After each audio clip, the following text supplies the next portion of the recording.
Night has fallen and you're weary from travel.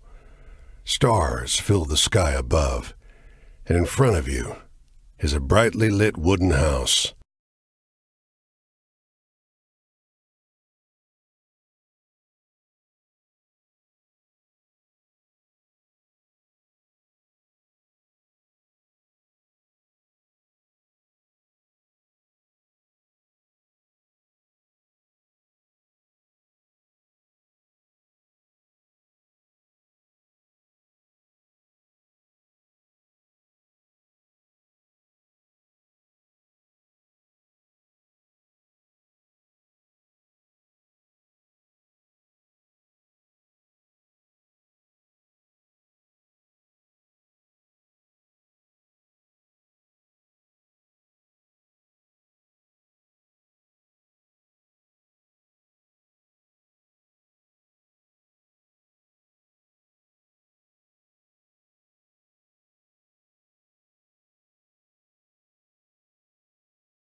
Hello, hello, hello. All right.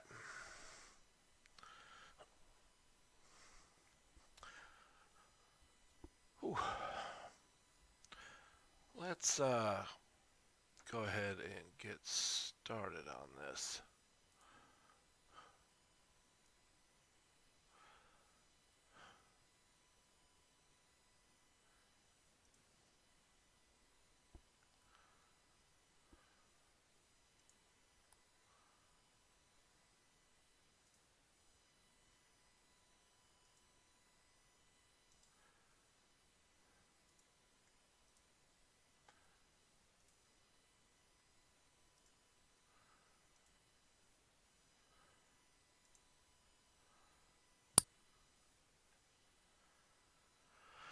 All right.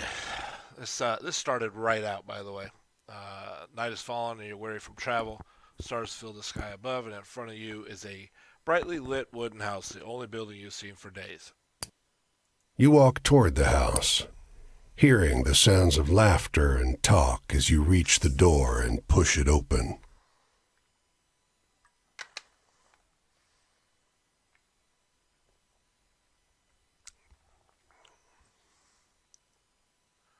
And it seems really loud.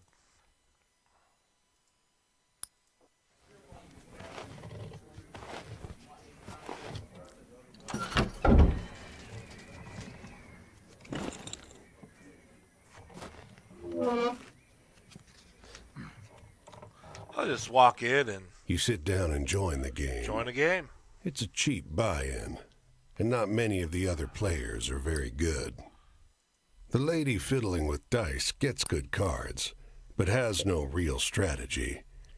The man to your right seems to just hold on to the highest cards he has, regardless of suit or any consideration of matches.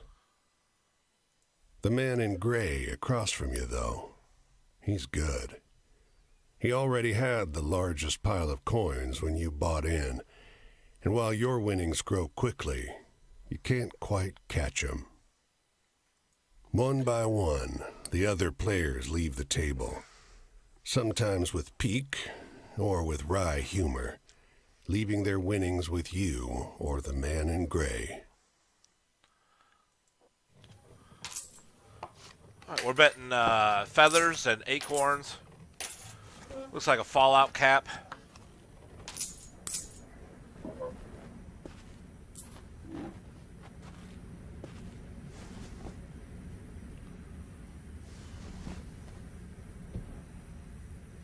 Finally, it's just you and the man in gray. He looks at you, full of humor, and winks. Last hand, he deals, you draw, and look at your hand. It's good. It's great. The best hand, in fact. A royal straight flush. Spades. Aces high. But the man in gray pushes forward his whole pile. You're not sure exactly how much it is, but it's more than you've got. You can't match that. Are you serious? The man in gray stops you. Now, if you like, I'll let you wager your word. I know you'll be good for it. Just promise you'll pay the debt, however I ask. Oh, what could go wrong? The man in gray smiles. All right, then. I'll call.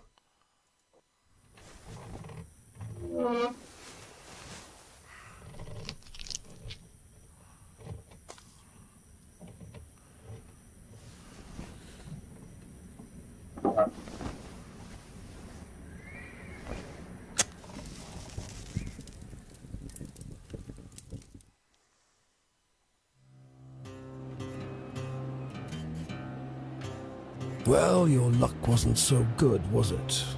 That's quite the hand, but not for the game we're playing. I'm afraid you owe me. Your life, sure, but more than that, your labor. You see, this land is built on stories. It's one big story, this country, woven of many small ones. Few of the small ones are strictly true, and the big story is mostly a lie. All the stories and songs and myths and legends start somewhere, with a seed. As they're told and retold and passed around, they grow and change to become the stories we know. To pay your debt to me, you'll be carrying stories, finding the seeds first and then spreading them, telling them onwards so they can begin gaining strength. This is no light task. Stories are heavy. Most of the stories you'll find will be small seeds. They might be true, but they'll grow wild and unbelievable with the telling.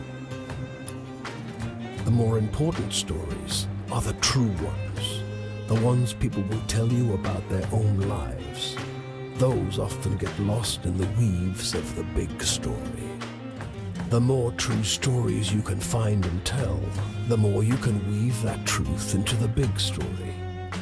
Tarnish it a bit perhaps, but isn't a dingy and battered truth better than a shining lie? Now, go ahead. You tell me a story. I'll trade you some information about your task.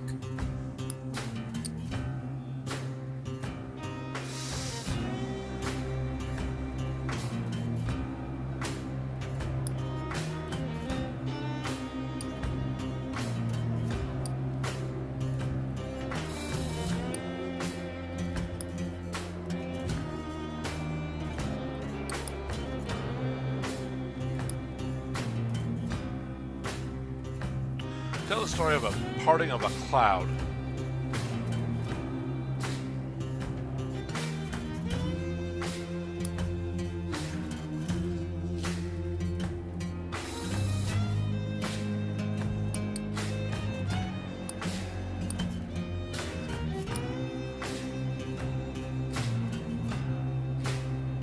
You sometimes have to make choices about what kind of story you're finding.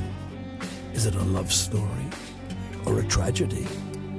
Don't gather too many of one kind, though. This grand story needs variety. Man, I need to turn this down. How do I turn this down? There's no...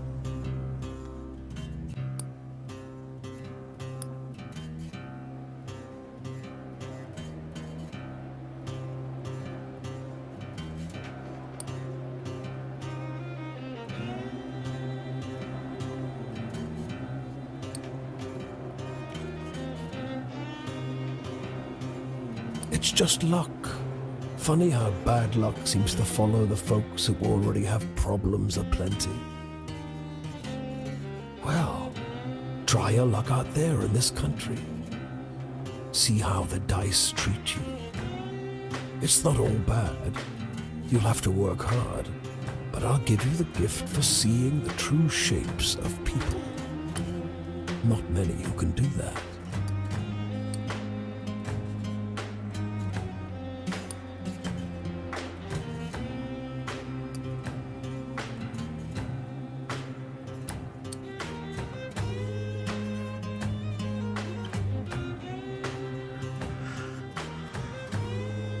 Your deepest desires, your greatest wish, heaven, Big Rock Candy Mountain, El Dorado, the promised land, that place just over the ridge where they all say that the water tastes just like the sweetest wine. Well, I don't know where that is. It's supposed to be somewhere in this country. Ask the people you meet. They're all searching for the same thing.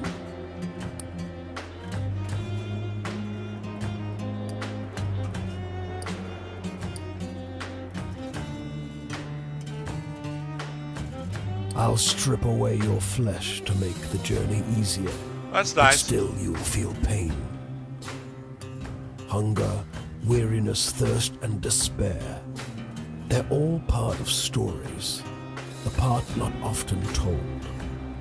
And death, yes, but don't worry. As long as your task remains, you come back.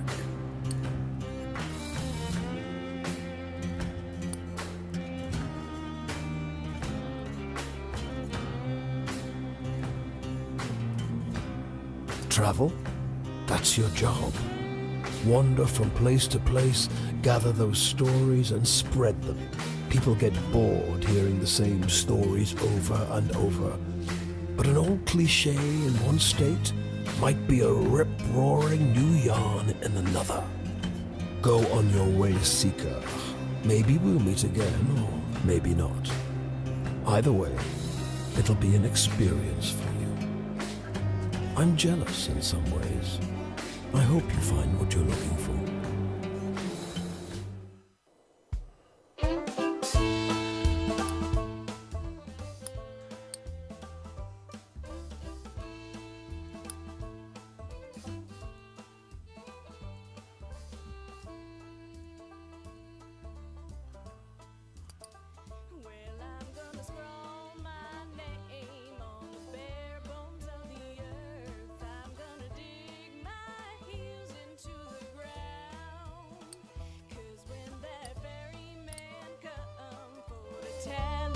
I really didn't turn it down that much, did it?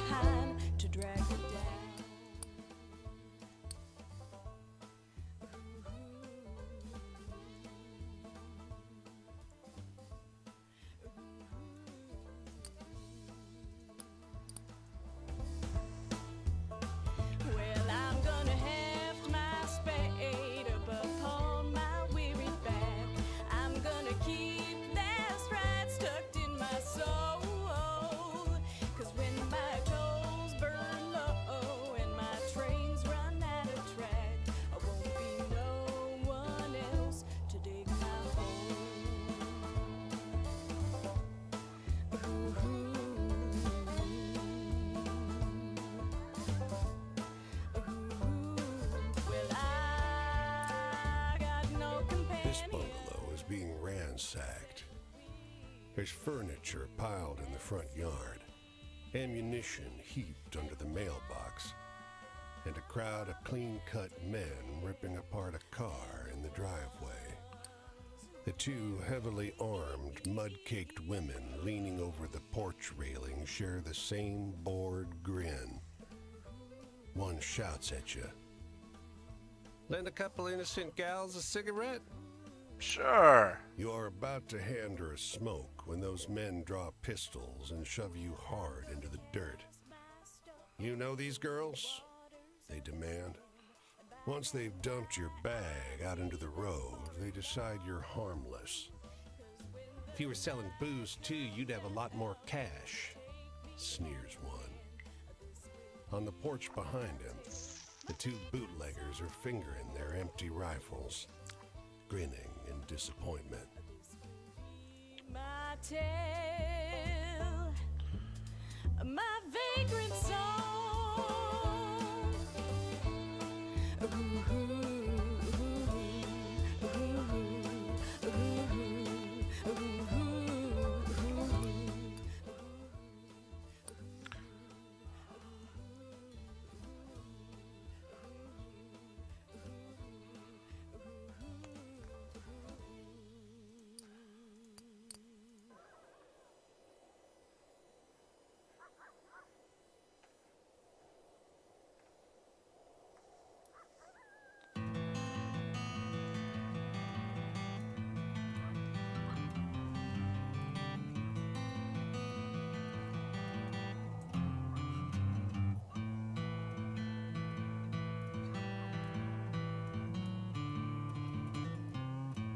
Man, the sensitivity of the mouse is terrible.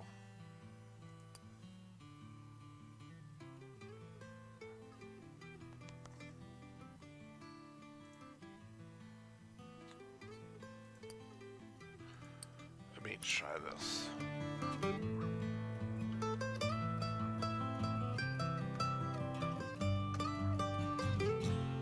There we go. There we go.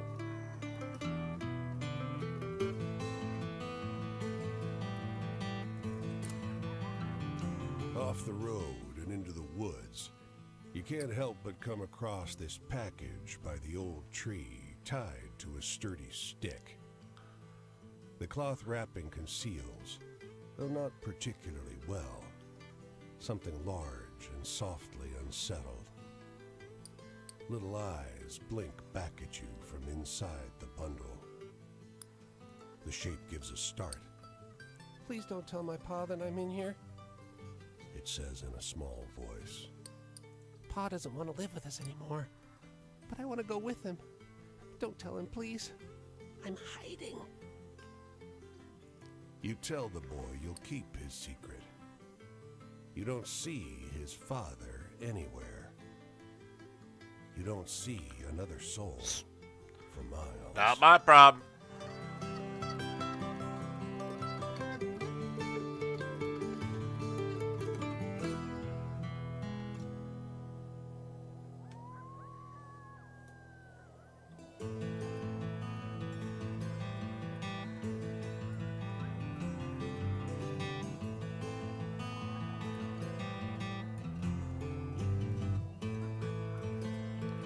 This might be easier with a controller.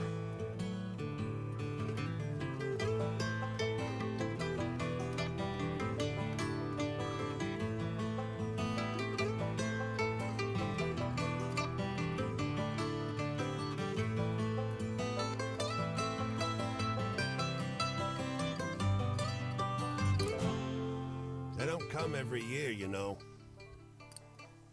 The old man is sitting at the edge of a rotting old pier, crooked legs dangling over the water. He watches a pair of seagulls preen and groom each other on a rock just off the shore. Just when the fishing is going to be good. He taps great, black, thick globs of spent tobacco out of a huge ceramic pipe. I got another year, I guess.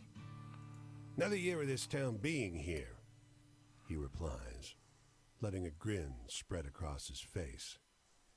If the seagulls came, that means enough fish to keep it in place. Well, that makes sense.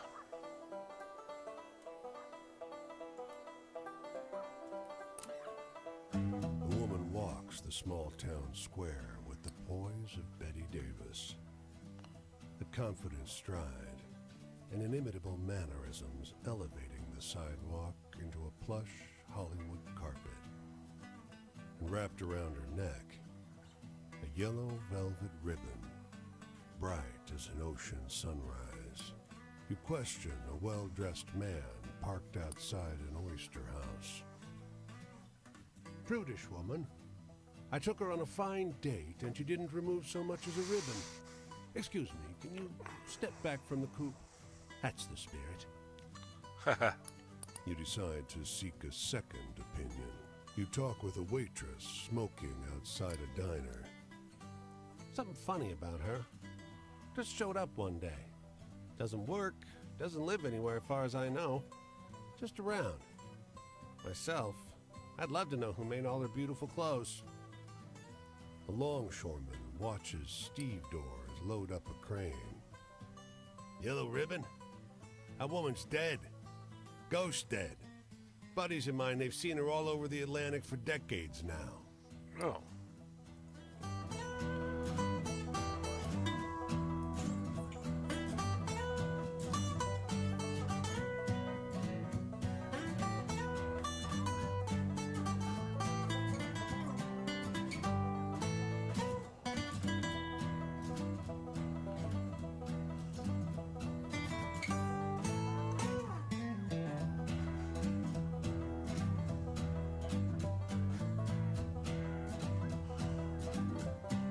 We're making good time.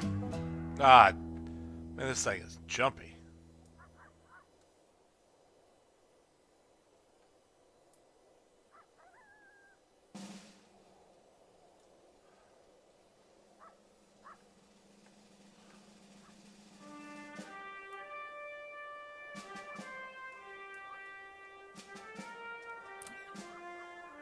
A dusty truck and a man on horseback pull up next to one another in front of the grocer.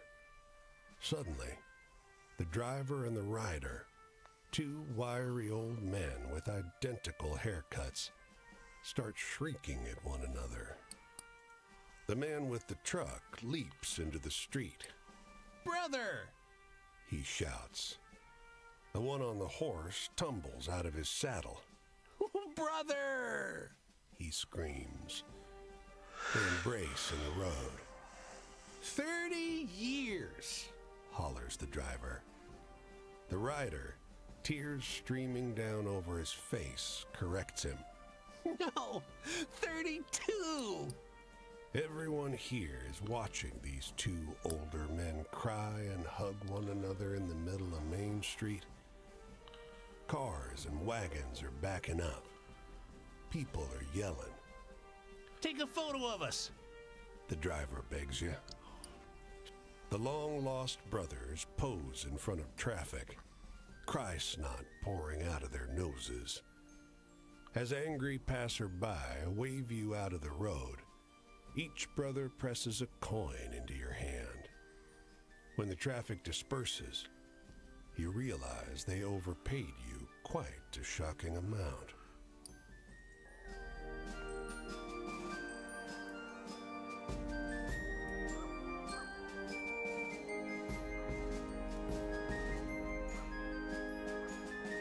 Let's go get this little one first.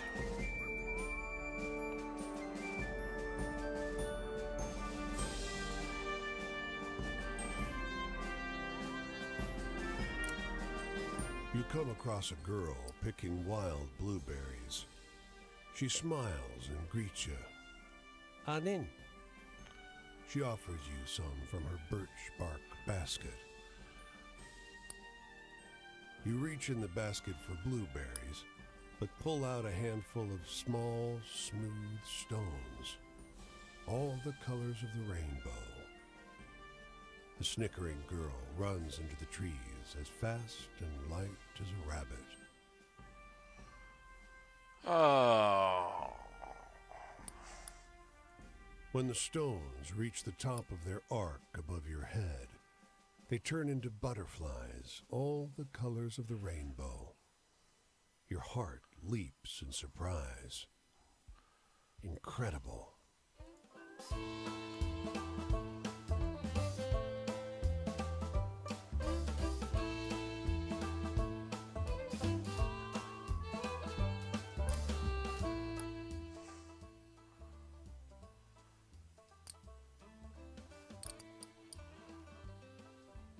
This city is like no other you've been to. Crooked streets splay out in a maze of narrow passages, no two alike.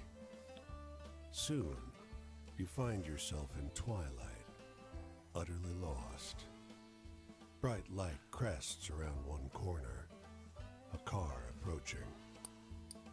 Unable to afford rescue, you keep walking. The asphalt turns to crooked cobblestones that threaten to wrench your ankle out of place. Was this always a moonless night? The stars multiply, each one looking like a pinprick through which light is exiting the terrestrial world. It's hard finding your way through in pitch darkness. You go by touch and sound, feeling the scale of the streets by the echoing of your footsteps, fingers tracing the rough surface of the buildings. And then, a rumble of noise in the distance. You quiet yourself, suddenly fearful. The clear sky tells you it's not thunder, but cannon fire. The city comes alive with fires and shouting.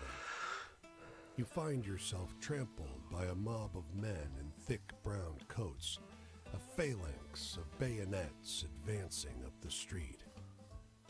What year is When you this? come to, there's no sign of the commotion, the war that you were just caught in.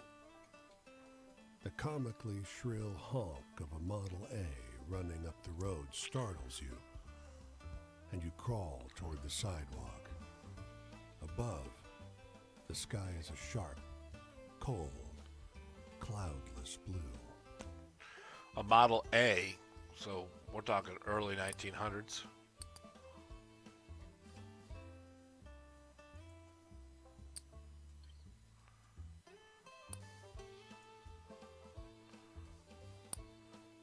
You set yourself up under a statue of a man on a horse and lay your hat out on the ground. A few minutes later, you notice a very small child eyeing you from across the plaza. Stay still or wave. Wave. He returns a nervous smile. A few moments later, you see him walk over to a bench and whisper something in his mother's ear. The child takes something from her and crosses the plaza. He drops down some coins right into your hat and gives you a solemn nod. "God bless you," he whispers. What's at the store?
Oh, I guess we'll camp.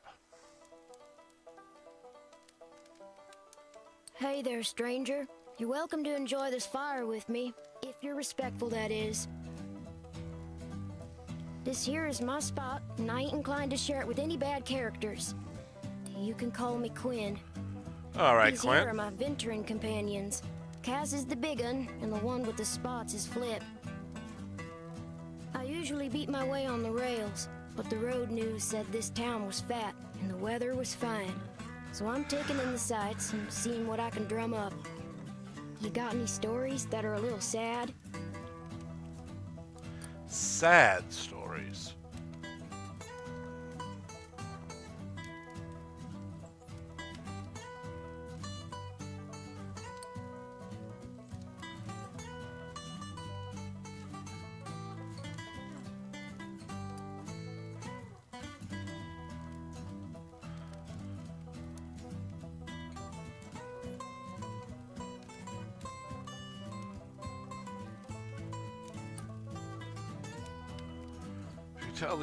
Tell them type of stories they request, you'll gain their trust, and the eye will open. All right. When it opens fully, the next time you meet them, they'll open up more about their life. They'll remember this from conversation to conversation, so don't feel you'll need to open the eye all the way the first time to meet someone. Dance around, get to know them. A sad story.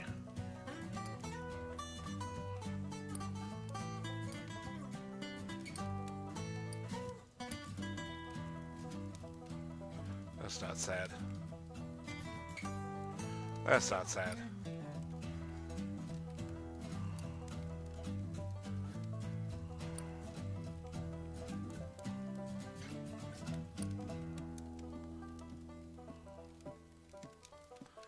That's not really sad either. But it's a ghost story.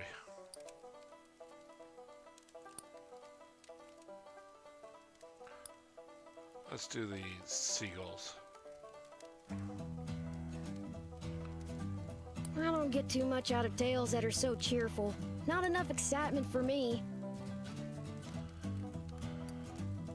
What's my future look like? I ain't looking for a traveling companion, if that's what you mean. I do fine by myself, so just stick to minding your own. I want to hear one of them venturing tales. Got any?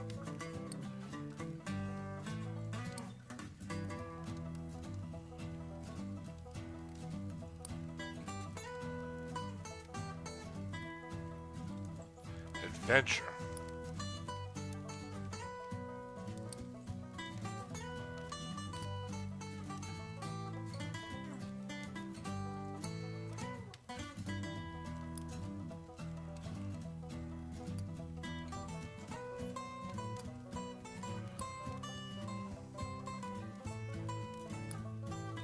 Oh, I had two of them.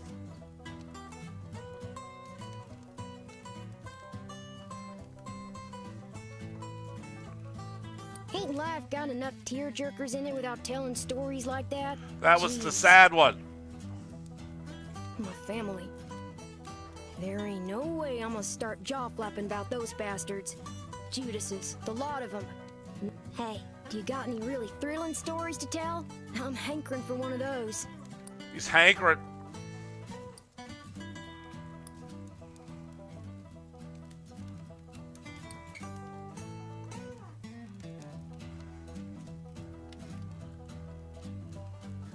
Were you trying to scare me?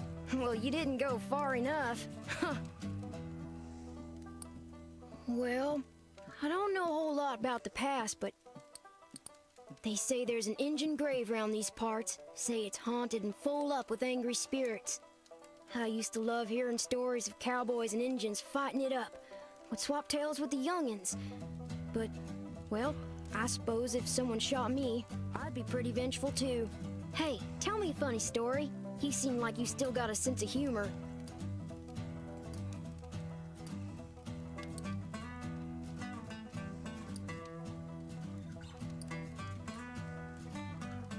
That's not funny.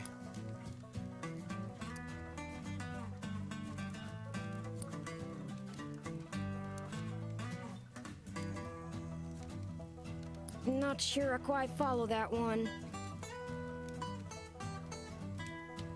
This land sure is something, ain't it? I can't wait to see it all. Ah. Tramping like I do makes me realize the land's another kind of companion. It's always with you. Maybe things are so depressed because folks lost sight of that. Hey, tell me one of those exciting stories.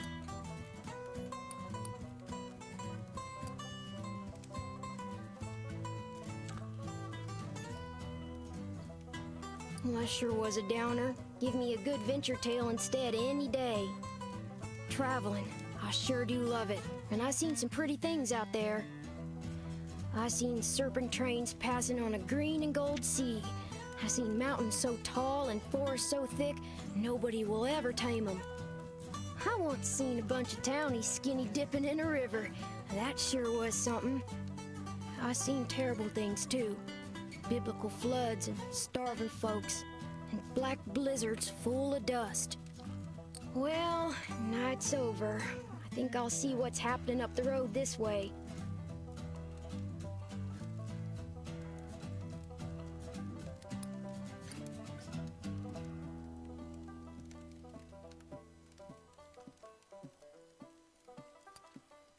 So he's on the other side of Pennsylvania. Didn't understand all your stories, but I'd gladly listen to more if I see you again. The tramping life suits me just fine. Every day's a venture. With things being so depressed, folks walk around like it's the end of everything good. But it ain't. Plenty nice things to see if and you know where to look.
Man, this thing is wobbly as shit.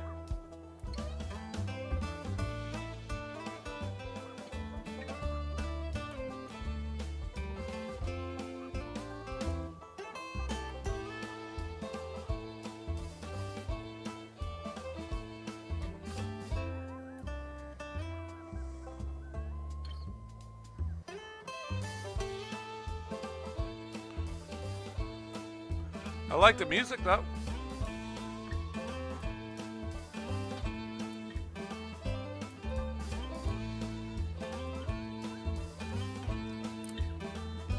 Clouds roll together to fill the sky.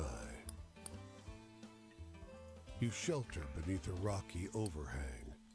Above, the clouds turn gray and purple and blue. Lightning arcs between them. The hairs on the back of your arms stand on end. The lightning is so strong that it seems to open a path in the haze above you. You are sure you see massive talons curved around the clouds. The thunder is so immense that the ground trembles. Your lips and hands tingle from the electric charge that fills the air until the dancing lightning passes on over the hills. Didn't they take all my skin off? So how do I have lips? I won't leave much behind to drag you down.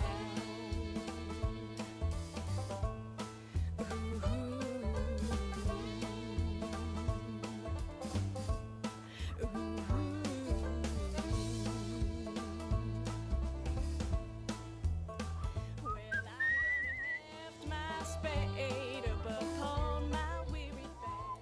I'm gonna keep Oh, I see.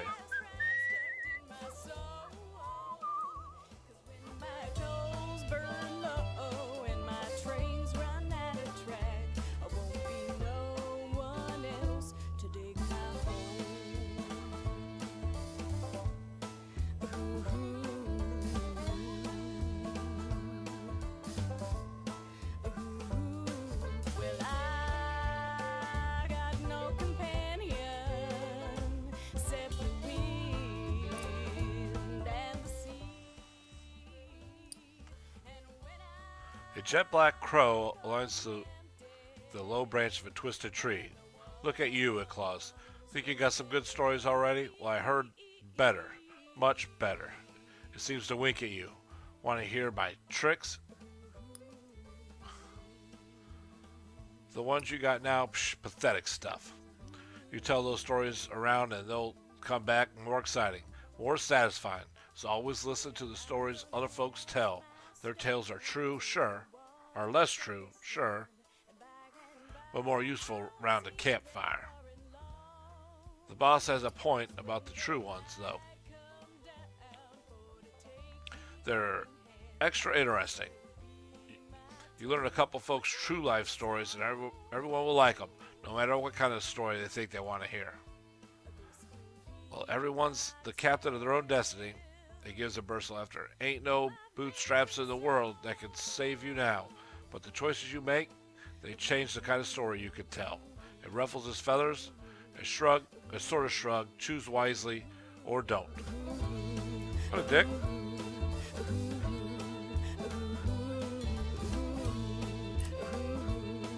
The man is the color of mill dust. His smile creases his face like folds in dough.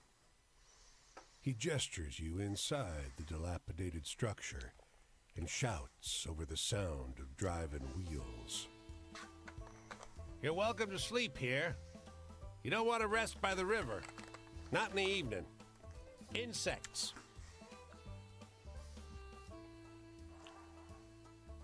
Man shoves the broken door closed behind you. The mill is warm, and the air is heavy with the powder kicked up by your entrance. You realize how easy it would be to drift off on this pile of sacks to the loud but constant sound of the grinding wheels.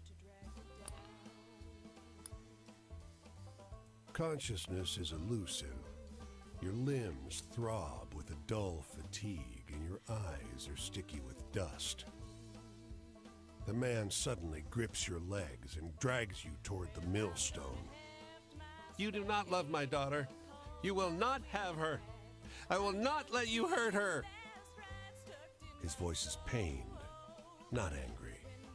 All right. Your hand catches a flour sack printed with brightly colored flowers. A puff of flour makes you sneeze, and you wake. The mill is quiet. Its works long disconnected. In your hand is the faded remnant of what might once have been a bag or a piece of a dress. And the sea. And when I'm cold and empty, they're the ones who bury me.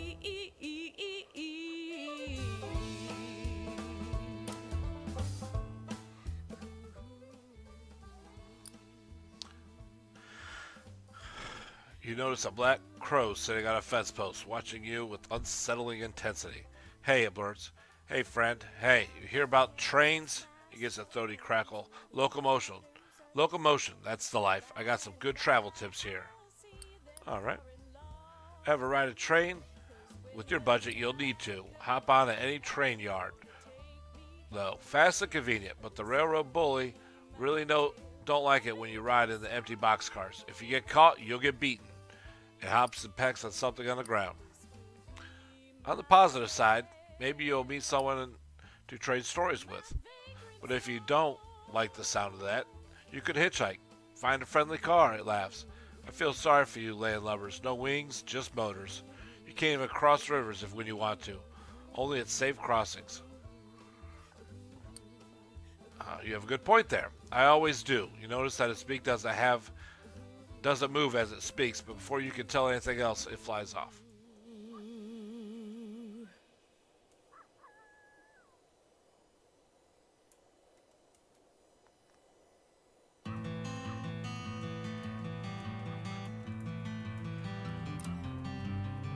The stream is a clear, reflective shade of blue, unusual in this region where bog iron colors the river's brown.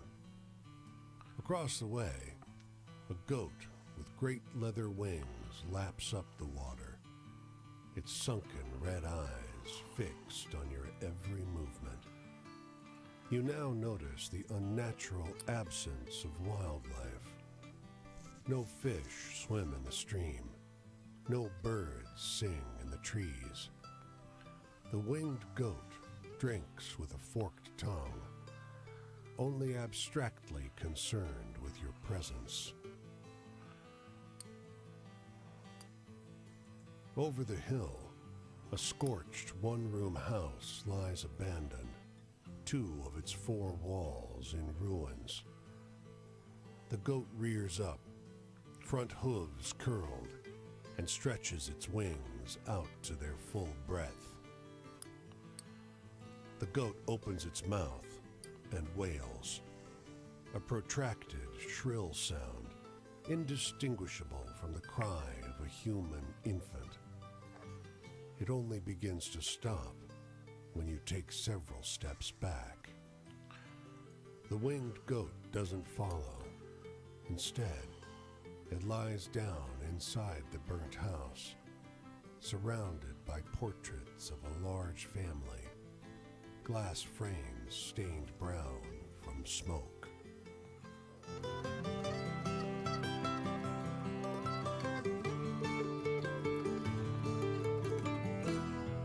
And I'm in New Jersey. Is that the Jersey Devil?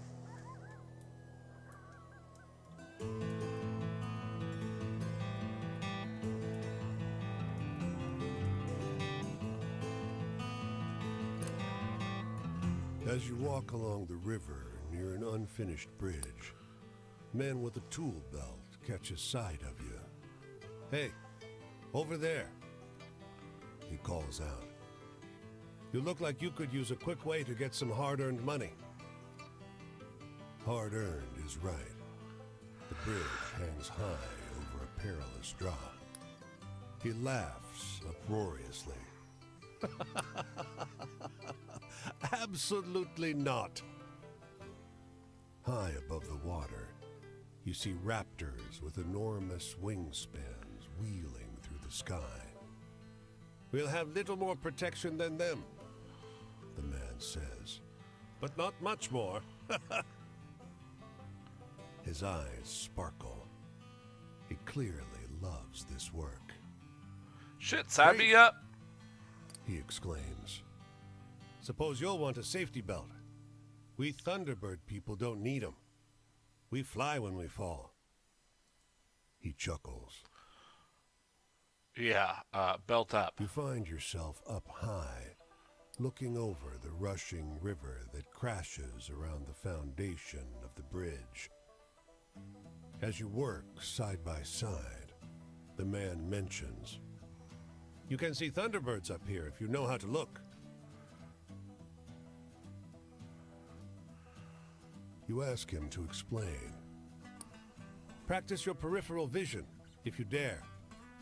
Last thing you need up here is for them to see you seeing them and come swooping at you," he says laughingly. "You only see the clouds thicken. It sure does pass the time working." The man pays you well when you're done with the job.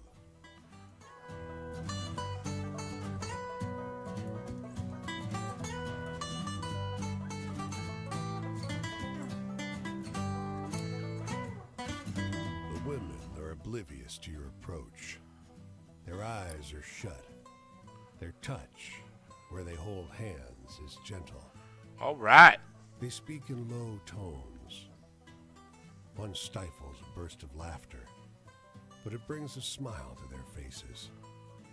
"Sorry," says the one who laughed. "Don't be," another assures her. They don't look up. The branch snaps beneath you. The youngest jerks her eyes open and snatches her hands free from the circle. "It's all right.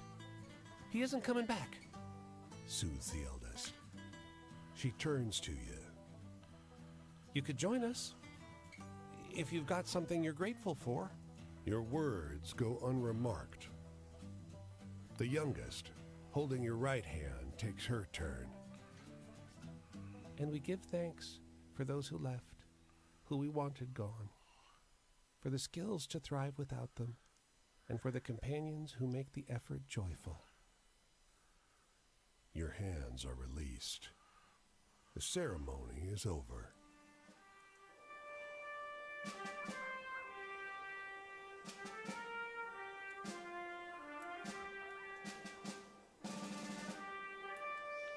What's this? Oh, here's a story. Why is some of this voice acted and some of it isn't? You spend a while in a cool shade at this gas station. You notice 3 kids sitting beside their family car, while their parents argue loudly with the cashier inside. The children seem embarrassed. You see the oldest brother lean over and distract his siblings with a story. He starts telling a story about the trickster who lures humans with magic stones. You realize instantly that he's telling a new version of the tale of the girl with the strange stones, but with new, exciting, over-the-top details. He tells it well. When the parents come stomping furiously out of the gas station, you make yourself scarce, missing the ending of the boy's new story, but the part you heard is definitely easy to remember. It'll stick with you for a while.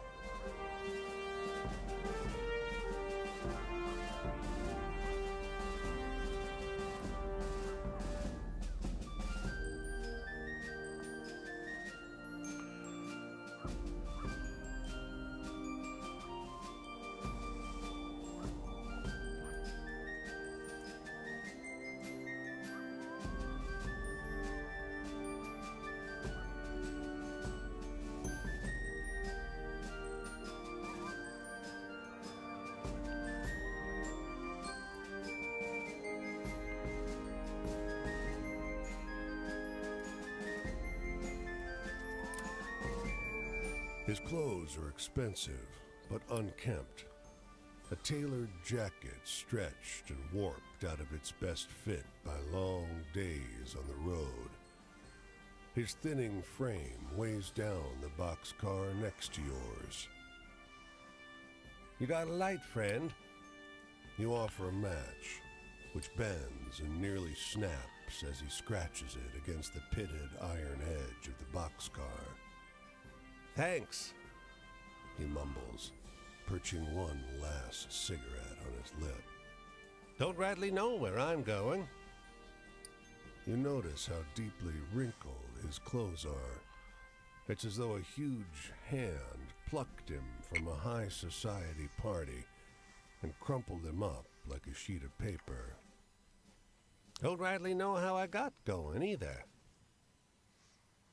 They built a railway just past Missy Hudson's estate. Damned racket ruined our soiree. Might have been a few bottles of Armagnac too many when I walked down the tracks to tell them to keep it quiet.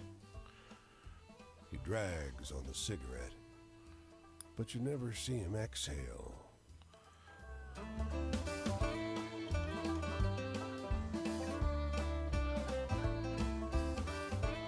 Where's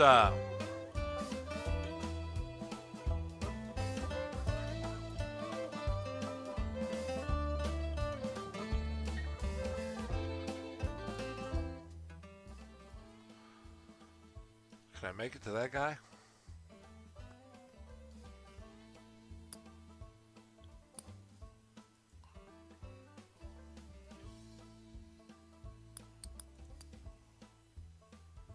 Holy shit.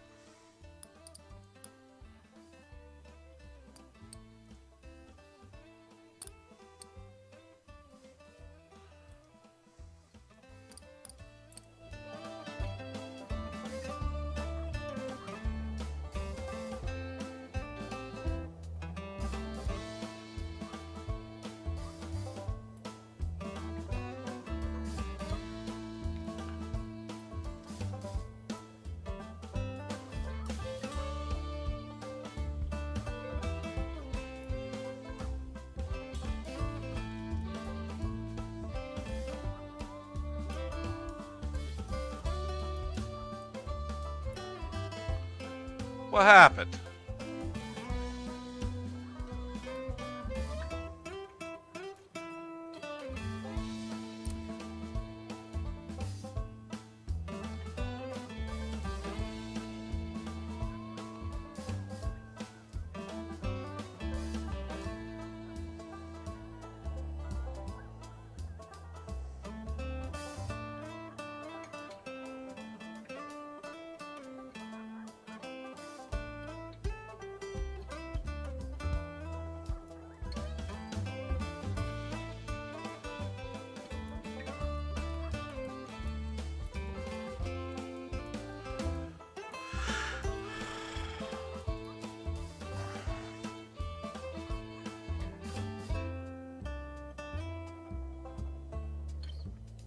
I'm supposed to look for that damn campfire.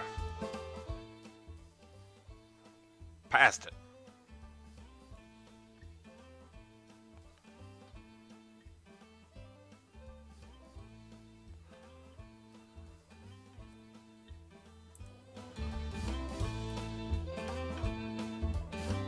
There it is.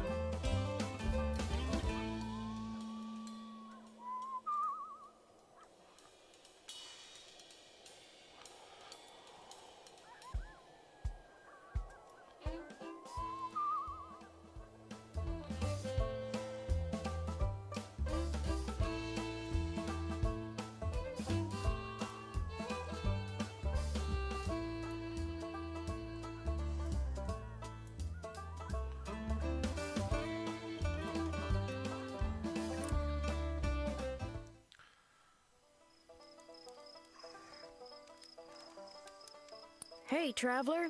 Come to join my fire again? Well, I guess I know you well enough to let you set yourself down for a spell. You remember Cass and Flip? I do. You want to hear more about my travels? Well, sure. Why not? Nothing better than trading stories around the fire. And I got stories. He's got stories. I want to hear a story about ghosts or murderers or something. Scary stuff.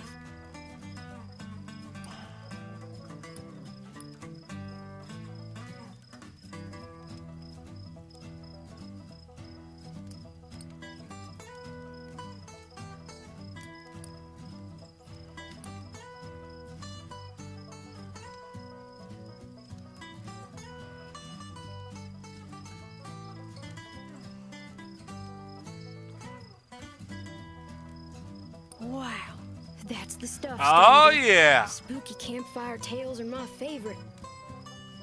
My family. There ain't no way I'm gonna start jaw flapping about those bastards. Judases, the lot of them. Enough said. Hey, do you got any really thrilling stories to tell?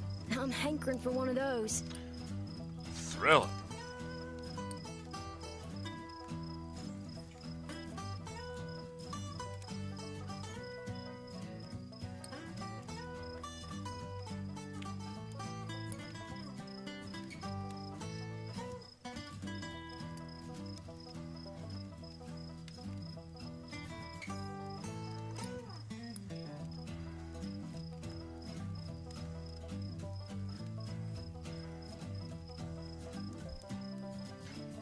Were you trying to scare me? Well, you didn't go far enough. Huh. Sad. Oh, so you think just 'cause I'm young, I gotta be sad, crying after my mama every night. I don't need you looking after me, so if you're offering, don't. And I thought I told you to be respectful. What you really ought to be asking yourself is if you want to keep enjoying my spot or not. Hey, tell me one of those exciting stories.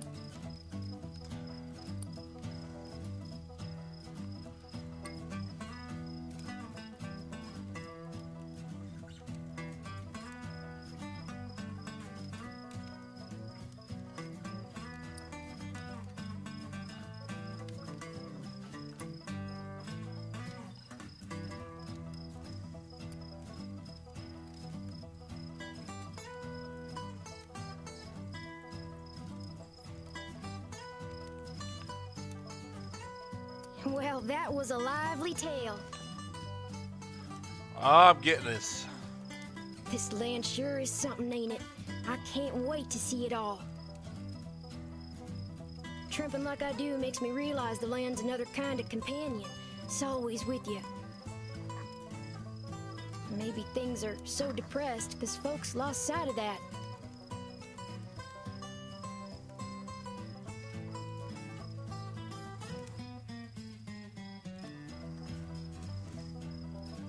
Hey, tell me a funny story.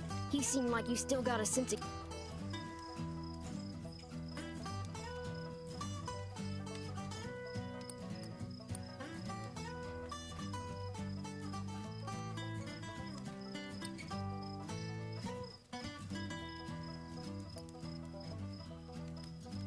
That ain't funny.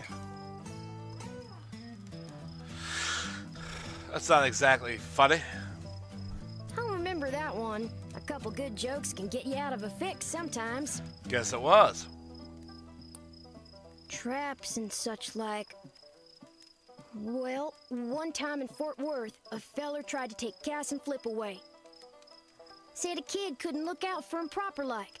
That they were fat in Fort Worth and they were going to the pound so that he could find him a good home. Well, before I could much argue, Flip bit the hell out of that busybody, and Cass and I joined in shortly. I don't think I ever seen a fella so surprised. Guess I ain't going back to Fort Worth no more. I'm in the mood for something real funny like.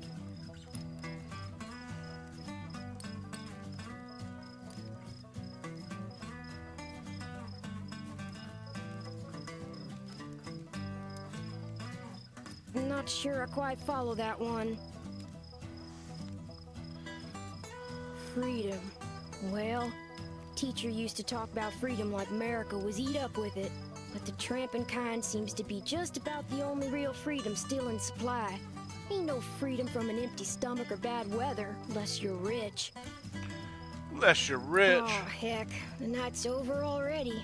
I sure enjoyed talking to you, but I gotta get on. Think I'll see what's happening up the road this way. I've already been that way. The tramping life suits me just fine.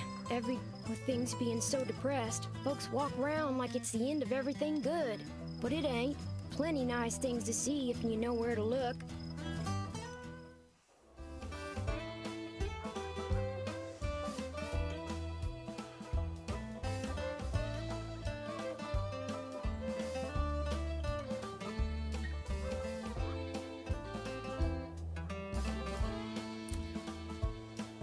Outside the small thicket of apple trees, the phrase "tended to by John Chapman" is carved into a fence post.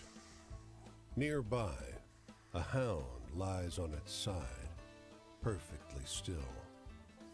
Flies buzz around its ears. But a grizzled man pauses at his digging to shoo them off.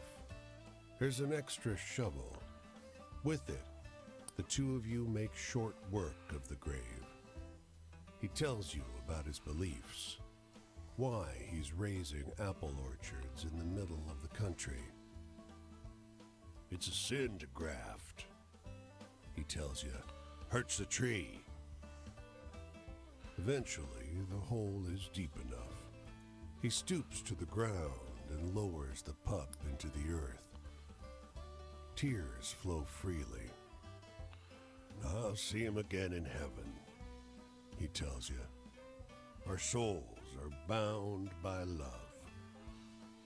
He wipes his eyes. I don't think I can bear to stay here, though. Maybe I'll sit out again.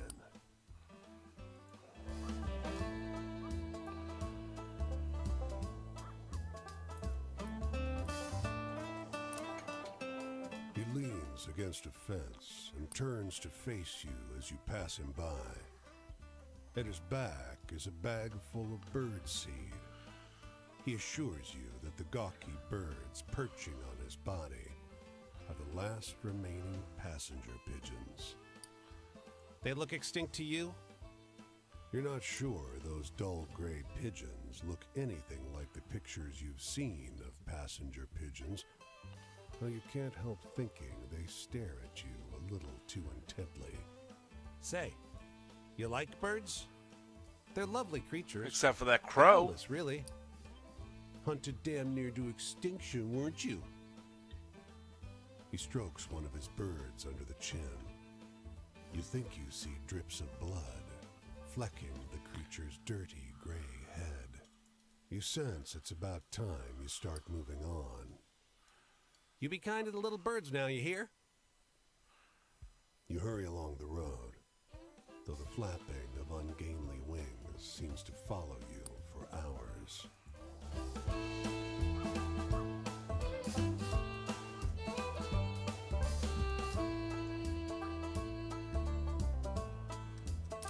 Well, I'm gonna scroll my name on the bed. The bar is crowded with people from every walk of life. Businessmen, young men in muddy overalls, and a crowd of girls in slinky dresses, preparing their blood alcohol content for a night on the town. But it's the squat, short-eyed man in the fedora who catches your attention. He launches into a wild story about the boy whose shiftless father left him alone in the woods. Halfway through, he stops, recognizing the look on your face. You know this one? You tell him the story about the boy who ran away with his father. That's it. I think I like mine more. So that's why I'll keep telling it my way. Let's get another round, alright, and do a competitive test on the other folks here, shall we? By the end of the night, the whole bar agrees the new version is better. It might be because your new friend brought him all the drinks.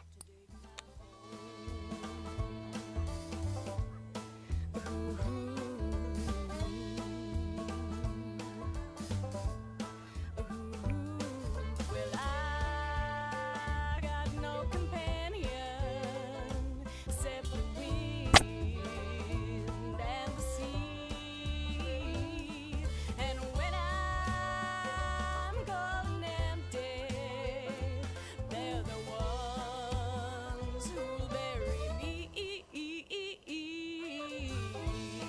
Oh, shit.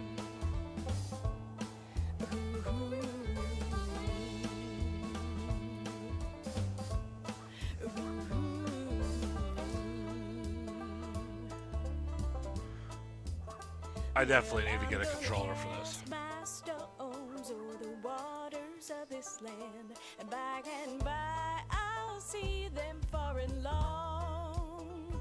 'Cause when the night come down for to take me hand in hand, this will be my tale, my vagrant song. This will be my tale, my vagrant song.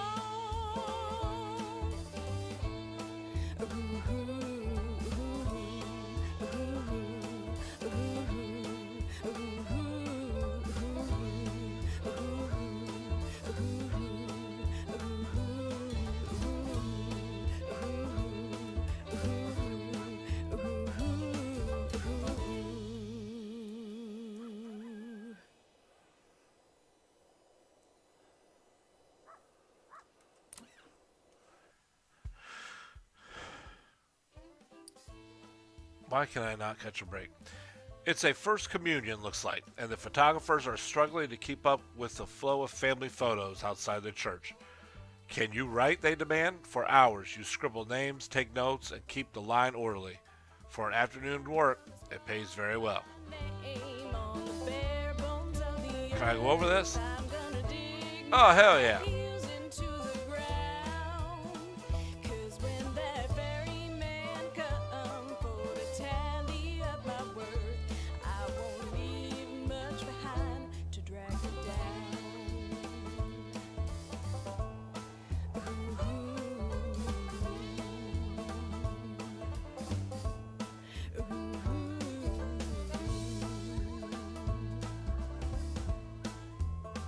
Well, I'm gonna heft my spade up upon my weary back. I'm gonna keep that stride stuck in my soul. 'Cause when my coals burn low and my trains run out of track, I won't be no one else to dig.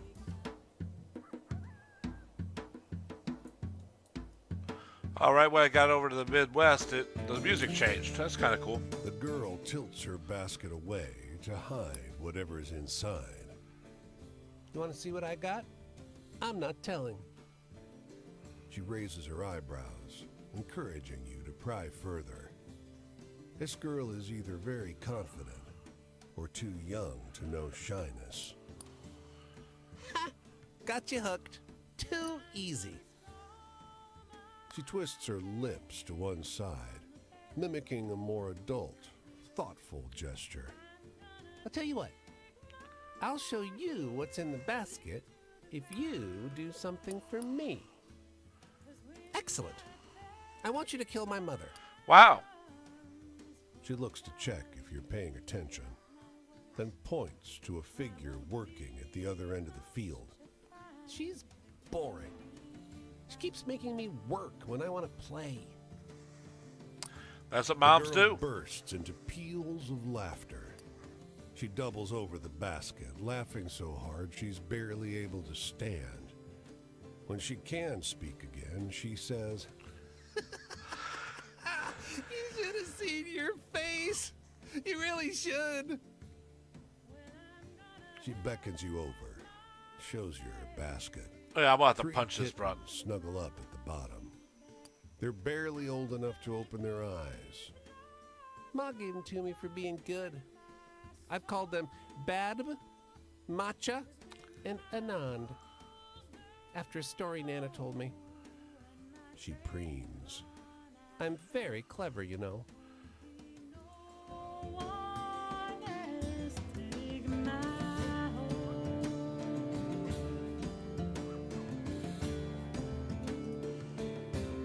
Ah, Cleveland. America's armpit. There's something wrong about this lonely farmhouse. The cows have unusual rain over the porch, and the open door shows a cow lying in the empty parlor. The flower boxes are still well tended, though. There's outgoing mail in the box. The moment you step inside the fence, an old woman screams. Hey! Hey! This is private property! You quickly realize that the sound is coming from under the porch. Indeed, you can see her hollering at you through the slats of the steps. You can see a parlor set up in the basin under the porch. A flowery armchair, a rug, and a little lacquered table. This is an inhabited home. The old lady barks. Yo, The bag. cows live upstairs, and I live down here. Above, a cow thumps its hoof. She twitches and startles.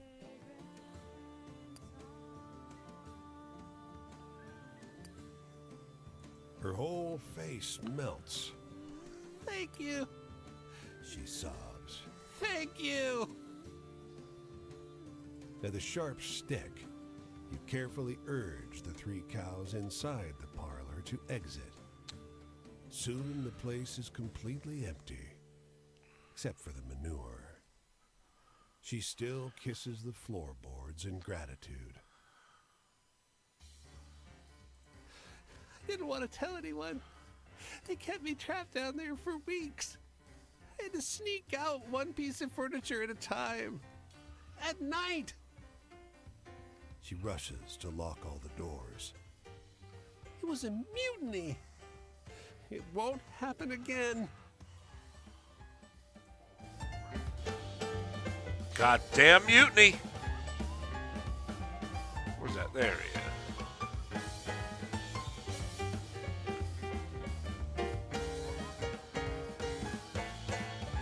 Let's see who this is. Franklin. Why, hello there. Look like that's a heavy bag you're carrying. Let me get that for you. I insist.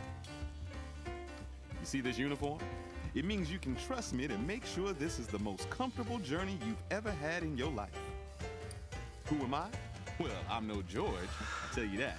But that's not important. This trip is about you, friend. All right. You got any stories with a bit of excitement to them? Excitement.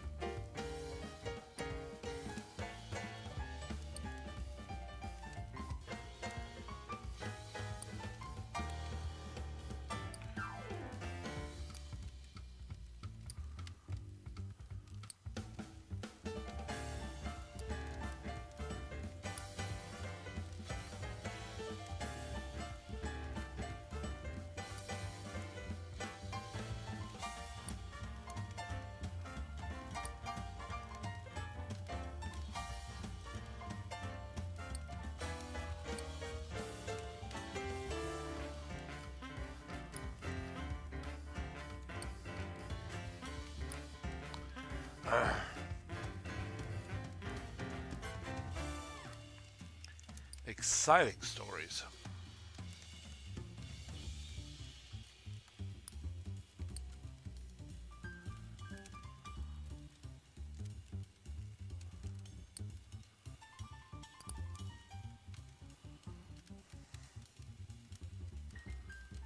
Woo, that's a wild one, all right. All right. Travel, we've all got places to be, and we've all got to get there somehow. So why not get the getting there to be as good as it can get? See, that's really important when getting there is all you got. Anyway, I'm in the mood for a good happy story. You got me?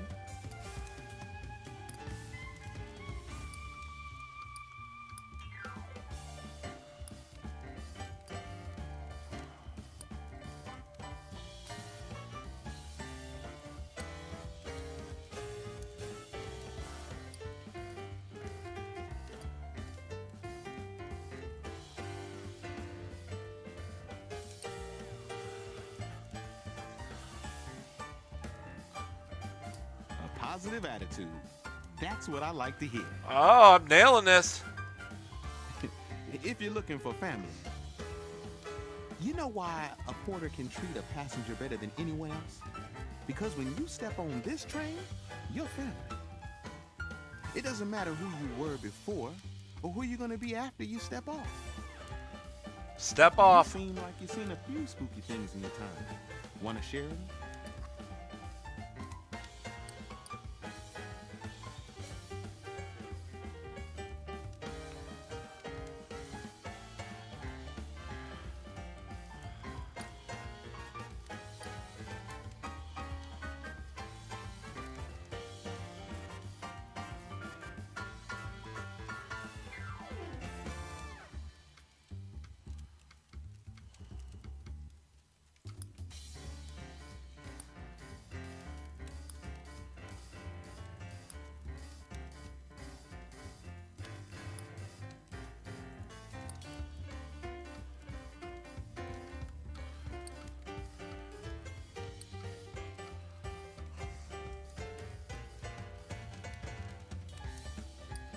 That's a tall one. Don't pull my leg, okay? Ah. Home is where we go back to. It's where we belong. But there's nothing wrong with spending a little time in the rest of the world every now and again. Tell me something that'll make me laugh. I could use a chuckle.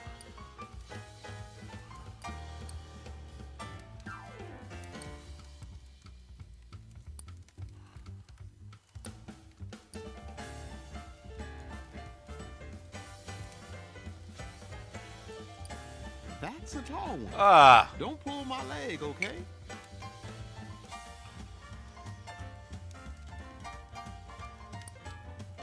If you're looking for freedom, I should have went with the one just with the think about lady how magnificent hiding the under from train her is. couch. How the railroad binds this country together. Hop on and go anywhere. That's freedom, and that's my life. Hey, do you know any spooky stories I can share with the boys tonight?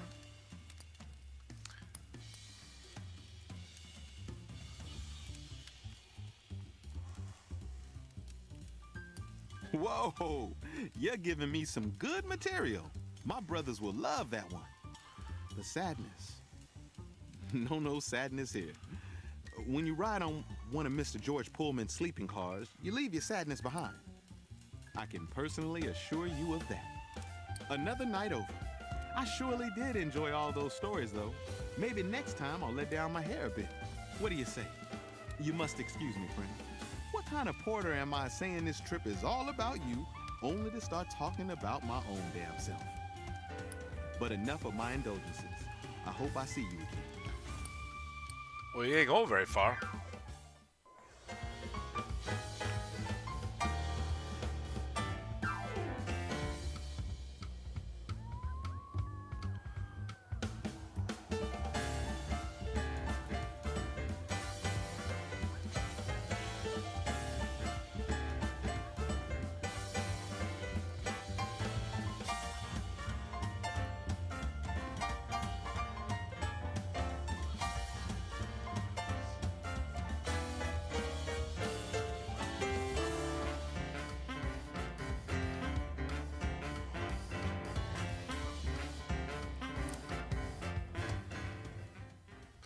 Listen to this, blurts a boy loitering outside of the grocery store. He works his way through a long and strange story about the magic stones which lured the Sky Woman's human children to dance across the earth.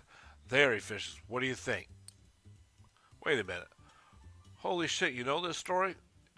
It's the story of the trickster who lures humans with magic stones, but wildly altered. For a couple moments, you're too surprised to respond. Seriously, the boy insists. What do you think about that one?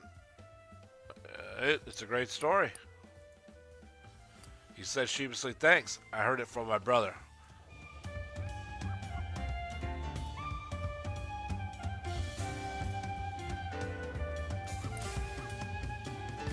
There's a truck parked here. The driver mistakes your look for curiosity. You want to see something interesting? He asks, pointing to the trunk. He opens it. There's hundreds of metal tubes with little numbered screw-on caps sorted in wooden racks. We've been surveying, he said. It's my job to study soil health. The trunk has a map taped to it, marked with numbered dots. I can show you the one from your hometown if you see it here. It's an official-looking map, but the state borders and rivers are wrong. Half your county is missing. The surveyor offers you a coin for directions to your hometown, but his notes are funhouse mirror English writing. Fascinating, He murmurs. we learn so much from you folks. You folks, some racist shit.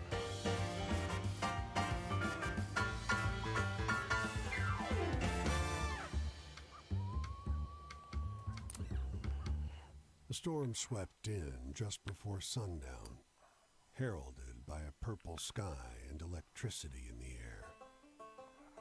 He sought shelter alongside a grizzled farmer.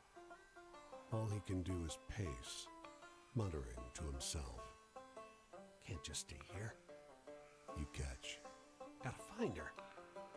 He looks up at you. My daughter was out down the road. He balls his fists. God, fuck this. He hauls open the door, shielding his face from the fierce dust. He runs out into the storm. The dust scours your skin, and razor winds whip at your clothing. You struggle for breath. The maelstrom has turned the world murky red. You don't see the farmer. You press on through the storm. You see the farmer up ahead. He's on his knees. A great, dark shape made from swirling dust looms over him. You manage no more than a cough. The dust thing engulfs the man in his body. The storm whips faster. You can't breathe. You have to get back to shelter. Time to run.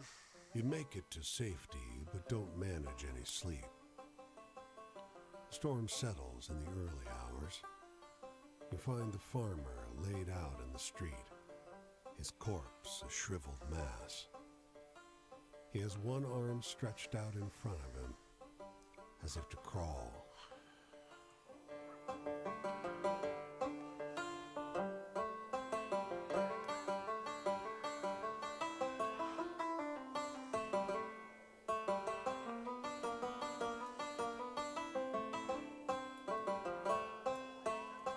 Cincinnati.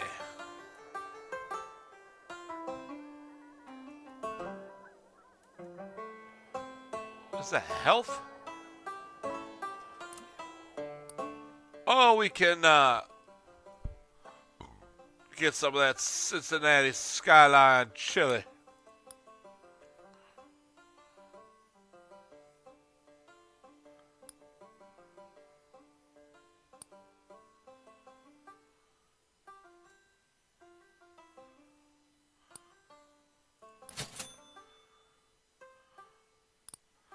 Okay, that took all my money. How come it doesn't tell me how much money?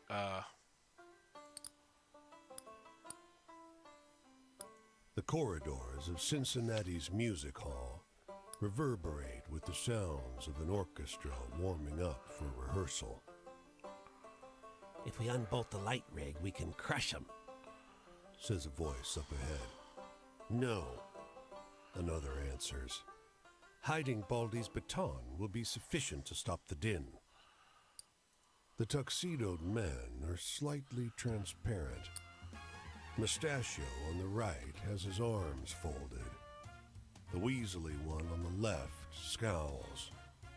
They start at your arrival. I'm gonna undo those bolts. Weasel feature vanishes into thin air. Damn it all. We used to be members of the orchestra until, well, you know. Patrick doesn't care for the new blood. It seems like talent died with us, so he does his damnedest to stop them playing. But I can't allow violence against fellow artists. Help me stop him. With the right tool, you can banish them from the hall. You see, no spirit can stand the sound of the purest of all instruments.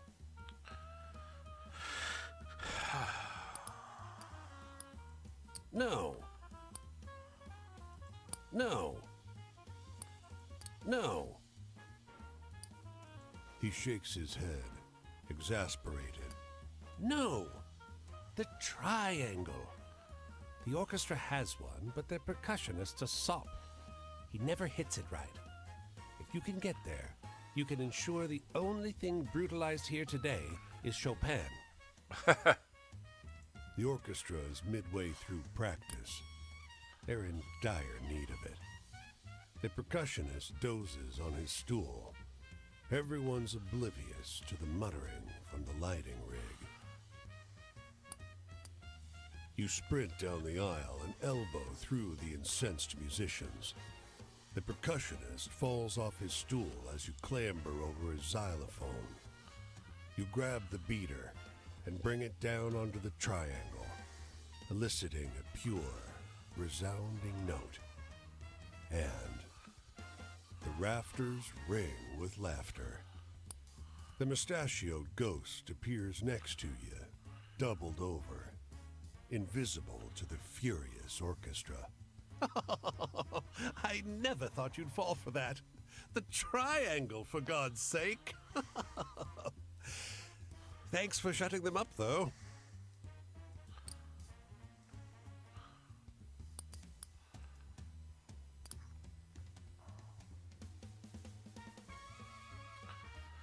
A tiny woman in a lush fur coat is standing outside a boutique lamp store with package nearly as tall as she is. You there, she calls. Can you lift this? Yep. Let's give it a try. It's huge and unwielding, but light as anything. Carry it down to my house and we'll work something out, the woman declares. You have to package and follow her. She begins a rambling story about her living room, her interior decorator, her husband's taste in rugs.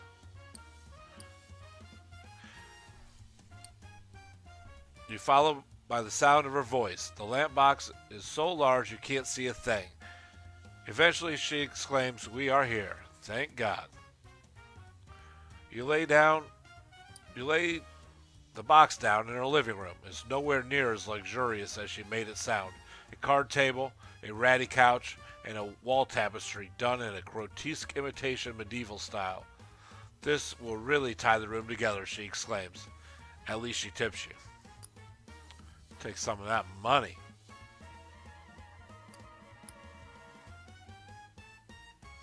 Yeah, we're walking.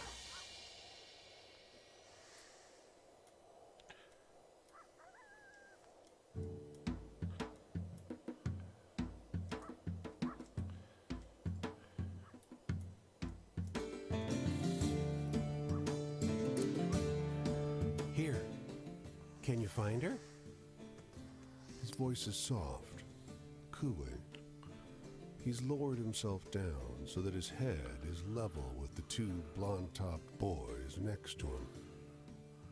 Can you find Grandma?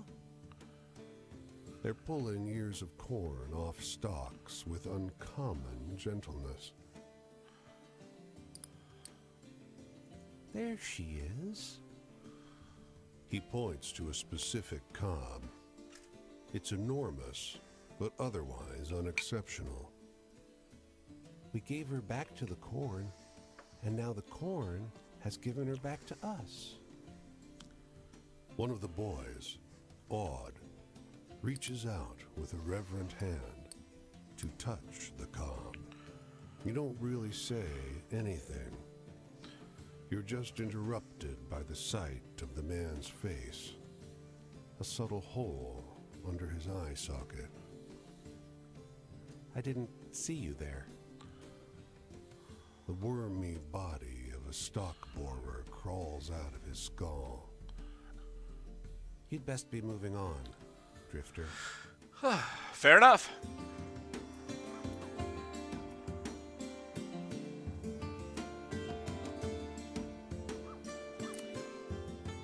Ride with us a little while, stranger. It's a kind offer. Miles of dusty road through the rolling Oh, prairies man, I hope they're... have recast this landscape as an exhausting soup of wind and misery. There are 4 of them on the wagon, a perfect nuclear family. Mother, father, son, daughter, and a small fuzzy terrier trailing behind. But the pace of their movement is glacial.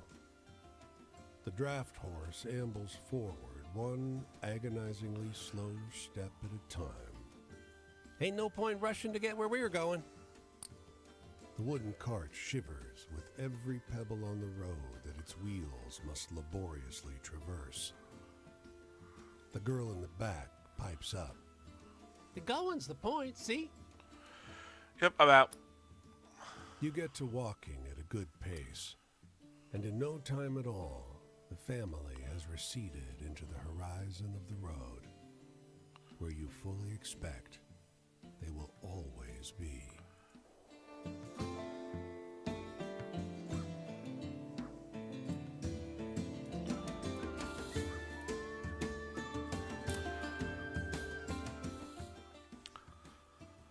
The farmer's loitering beside a couple crates of berries, idly watching the clouds go by.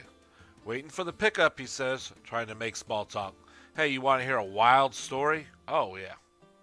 He starts telling you about the dead woman in the yellow ribbon. It takes a couple minutes, but suddenly you recognize it is a story about the elegant woman in a small town. Whoever told it to the farmer changed, well, a lot, but it's still pretty good. Where'd you hear that story? Oh, I can't remember, he says. I think I've known it for years, since I was a boy, for sure. Oh, that can't be right. That story happened to me. Bullshit. Laughter rings down the dusty road. You're a good joker, I'll give you that. Alright, let's go up to this campfire.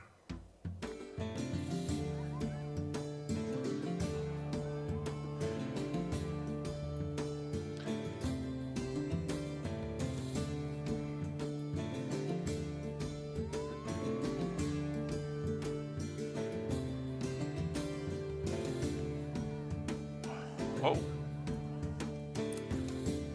That popped up out of nowhere. A long black car growls up in front of this hotel. Out steps a woman in an extravagant hat and coat, followed by a whole crowd of hangers-on. Is she a singer? An actress? You don't recognize her face, but to your surprise, you recognize the story she's telling. Listen in. In a sharp transatlantic accent, she's telling everyone in her party a story about the 2 brothers who wandered seeking one another for 50 years. It's clearly the story of the 2 brothers who reconnected after 30 years apart, but changed in a few entertaining ways. Isn't that something, she says. Her various followers agree. She pays the driver of the limousine and sweeps into the hotel like a thunderstorm on red velvet. Someone should do a picture about it, you hear her exclaim.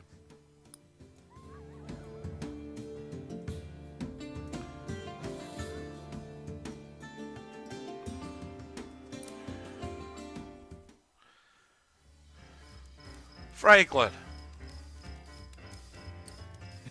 It's a funny thing, someone looking right through you. But don't lie to me, friend. I know you want to know the truth, what it really means to be a porter. I could drink a I can tell porter. you it's more than making white folks happy. That's just how it's supposed to look. But you go on so long being how you're supposed to, you're not quite sure how to go back to what you are. Though I suppose I can give it a try. Anyway, I'm in the mood for a good happy story. You got any? Happy.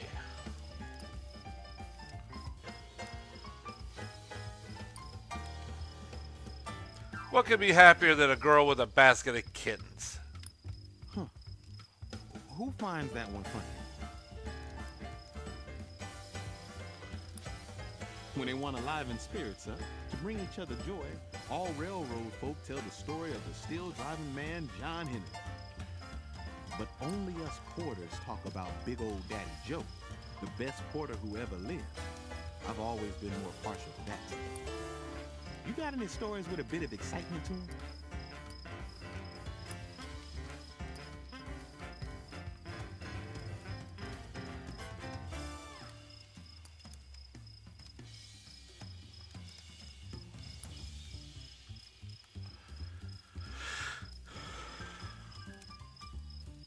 So, does that one scare you? Not sure about me. This guy's killing me. The past. We porters have to leave the way we used to think behind. Before, we were all just worrying about how to make it through the next day, the next 10,000 miles. But together, we gotta put what's behind us, and keep it there. Now that we've got the brotherhood, we porters have a bigger future to think about. Have any optimistic tales? I'd like to hear one of those. Optimistic.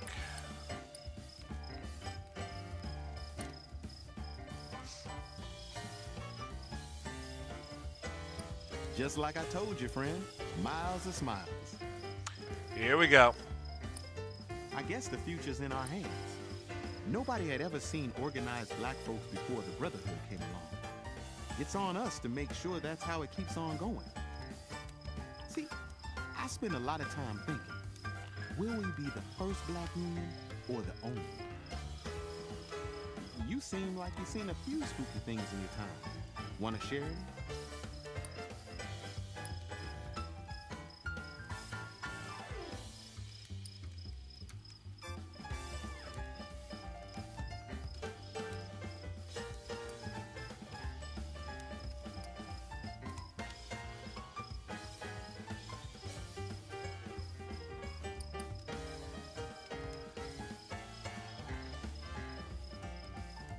Damn, that's a good one. Haha. If you got any more like that, you should write them down. Family.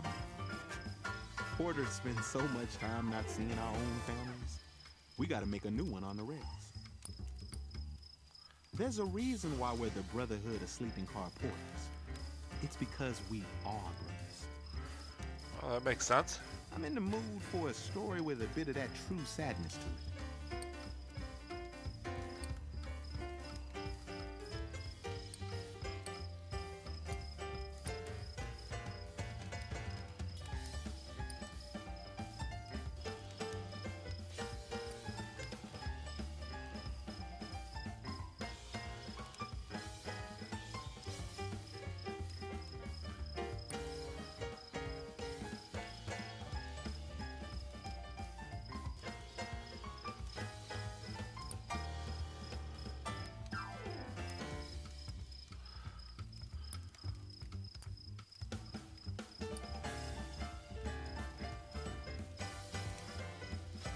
Sad story.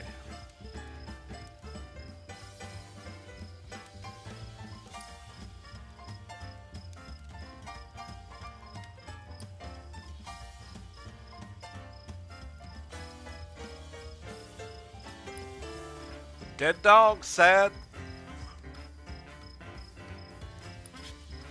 Didn't expect to, but I'm actually tearing up over here. Ah. I've heard some porters say that even up in heaven, we gonna be the ones making the beds, shining the shoes, and cleaning the corners.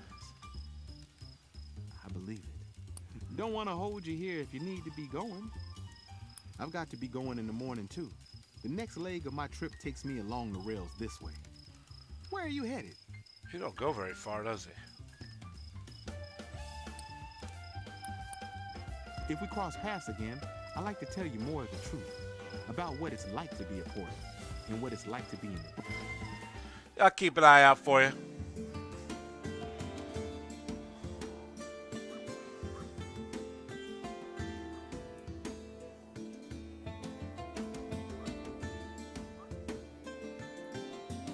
You should just be like right up here.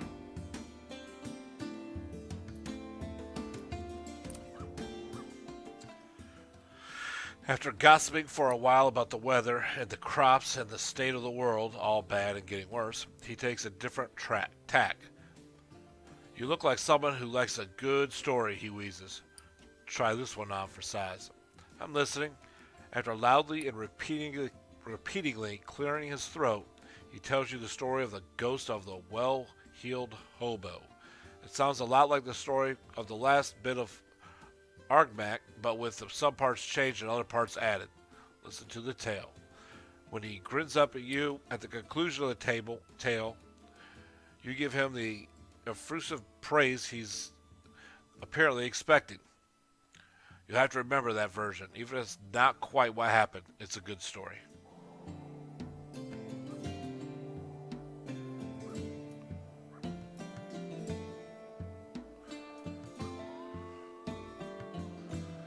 That's that guy up there.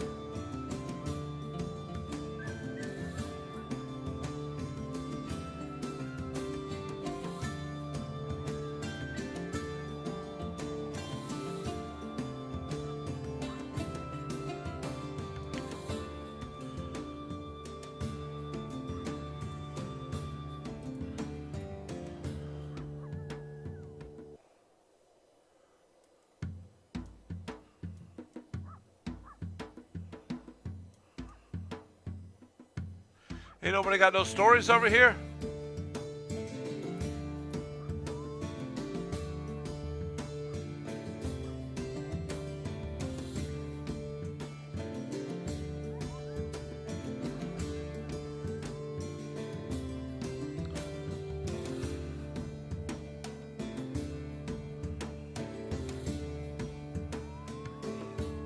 Well, I'm gonna stroll my name on the bare bones of the earth.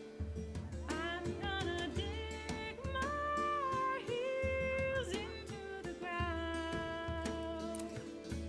'Cause when She waits by the ruined mill, in an overcoat 2 sizes too big.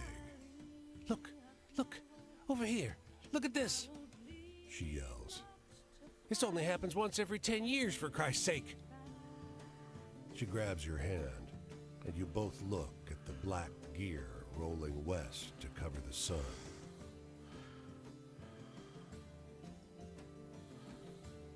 Probably not a good idea to look at it. Steadily, the darkness draws across the sun until it is almost total. She clutches your hand tightly. I've never seen this before. I've never seen this. The sun, obscured, throbs and expands, raging against the night. You know it's dangerous to do that. You avert your eyes and make her do the same.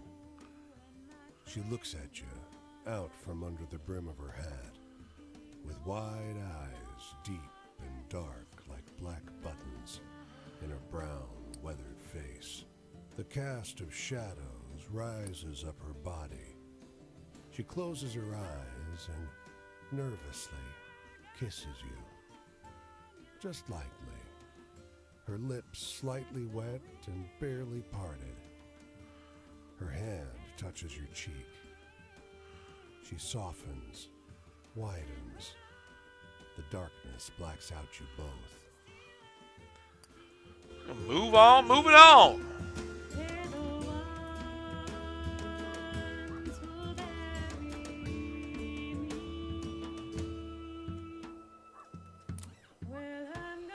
car is a lifeline, your one hope to escape the encroaching storm.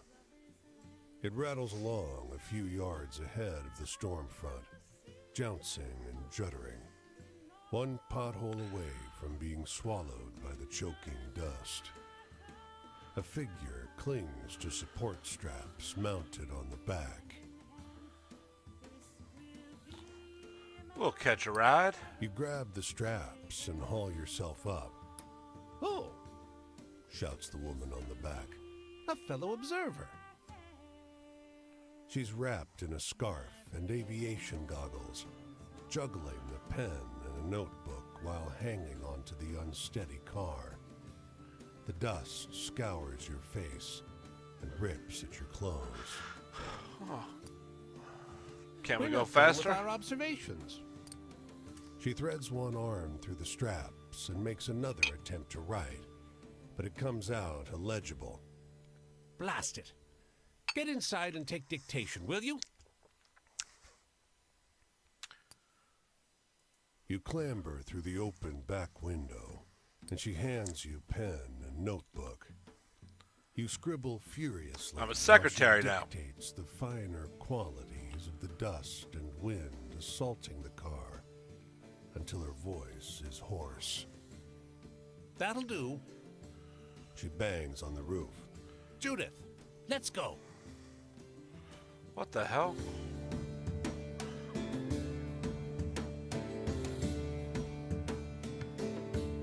Well, I'm gonna stroll my name on the bare bones of the earth. Hey, what's going on, chat?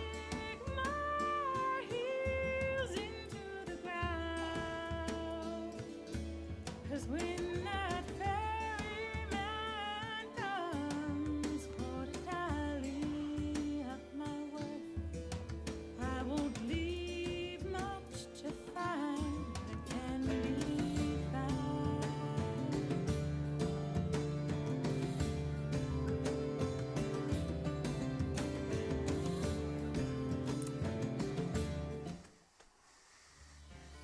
Franklin.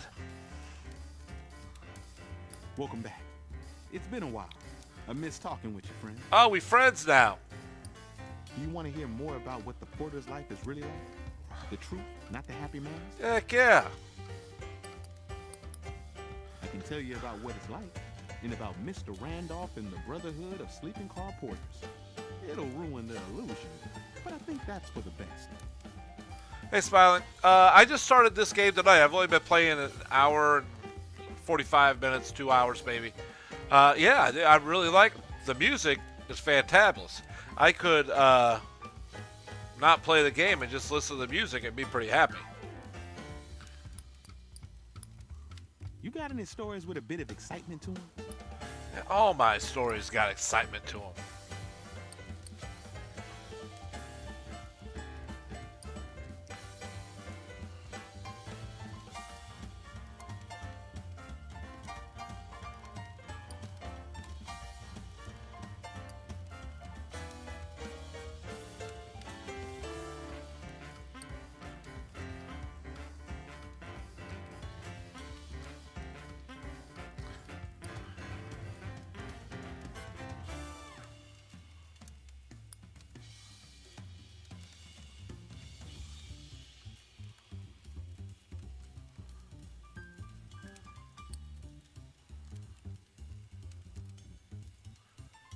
Yeah, I'm really liking it. Whew, that's a wild one, all right. I told you, man. Home for a porter is the next train station. It's a warm Baker heater stove in the middle of cramped living quarters. You got any stories with a bit of excitement to them? Didn't I just tell you an exciting one?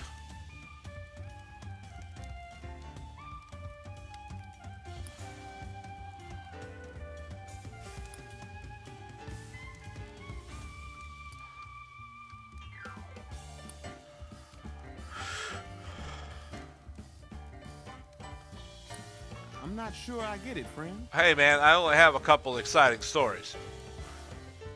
Yeah, I think about bondage a lot. Is a hand. Whoa, this took a weird turn. All it takes to separate a buck from a working man. They say old George Pullman only employs black boys to make his trains feel even fancier for white folks. When Mr. Randolph got us all thinking about a union, I remember someone shouting, "Fight or be slaves." Have any optimistic tales? I'd like to hear one of those. Well, I'll tell you what, man, I appreciate you stopping by. We're looking for optimistic tales.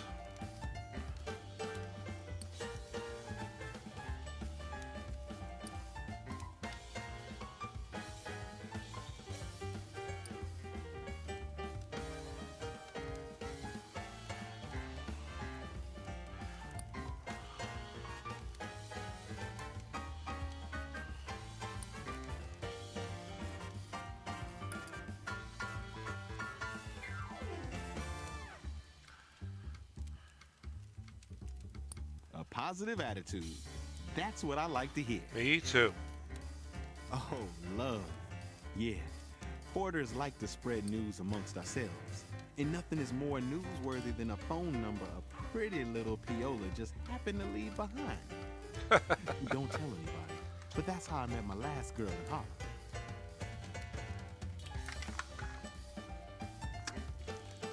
Harlem. Your secret's safe with me, Anyway, bro. you must have some funny stories to tell. Share one.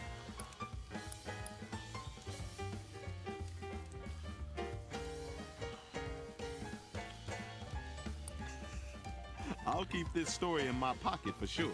It'll make some passenger laugh.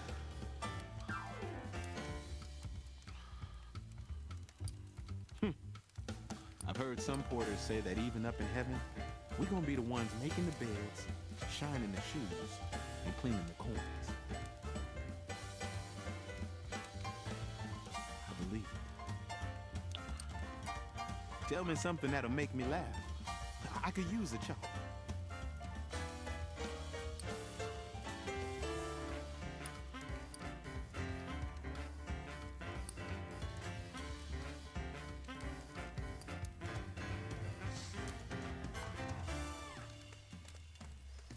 Well, if that one makes you happy, I suppose it's worth telling. Come on, that was a good one. Travel? It's not just people riding on these railroads. See, most days I'll pick up a newspaper or a magazine or an album somebody left behind. Then I'll give it a read or a listen and maybe even sell it someplace where they don't know Bessie Smith yet. Another night over. I've got to get going. My journey takes me down the rails this way, but it was good talking to you. And how'd you like that, Sharon? Our dark silhouette's a little easier to make out. Sooner or later, the whole world's got to know what we really are and what's it really like. That's the only way we're really gonna matter to anyone besides ourselves. And now that you know the bad, doesn't the good sound that much better? Sharing goes both ways, though. Is your truth a little more complicated, too? Okay, let me...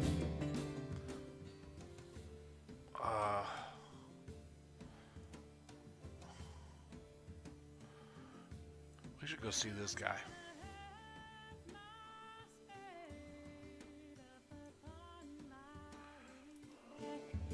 I'm gonna keep love's blood stuck in my soul. 'Cause when my coals burn low and my trains run out of track, won't be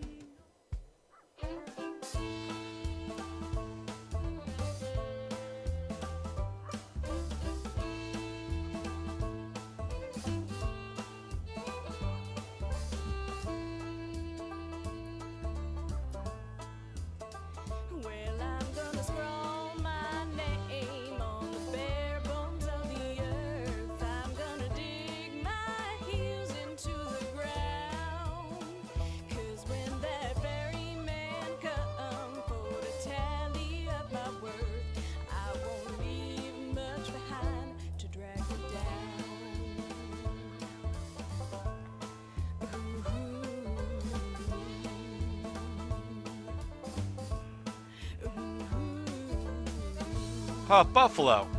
Heard you guys got a really shitty football team up here. Well, I'm gonna heft my spade up upon my weary back. I'm gonna keep that stride tucked in my soul. 'Cause when my coals burn low and my trains run out of track, I won't be no one. By nightfall, the hospitality of this sleepy hamlet, combined with their superstitious tales, has both overstuffed your stomach and filled you with a hollow dread. Folks say these woods are full of apparitions, witches, and worse. You curse yourself for getting on the road so late. In the moonlight, every valley and hollow at the feet of the Tappan Zee seems like a stolen shred of the abyss itself. Fireside tales seem less fanciful, and every cackling crow and moaning whippoorwill seems like a demon perched on the shivering, spindly trees. But something cuts through the noise. The muffled sound of hooves galloping on the cold, muddy road. When he finally slows his horse alongside you, it's as though he had just appeared out of the mist. He's astride a gigantic black courser, and though his boots are muddy and ragged, he wears an immaculate coat with great shining buttons. From his saddle hangs an antiquated flintlock and a cavalry saber. In the darkness, you can hardly see above his towering shoulders. His voice is a rumbling croak, deep, but as though his throat is filled with thorns. Have you happened upon a cannonball around here? You can tell English isn't his first language. German is. His hand, so pale it's almost blue in the moonlight, grips the reins in a fist.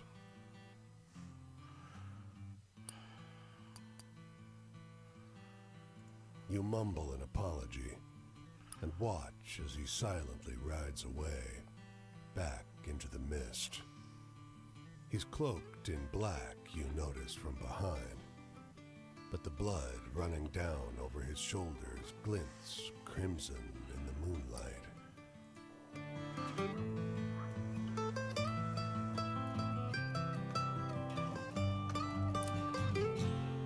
The hotel is an old manor house that's seen better days. A grand structure surmounted by a gambrel roof that dwarfs the house itself. It's eerily still, but for two boys at play. Each one so small and light, they barely leave tracks in the deep snow.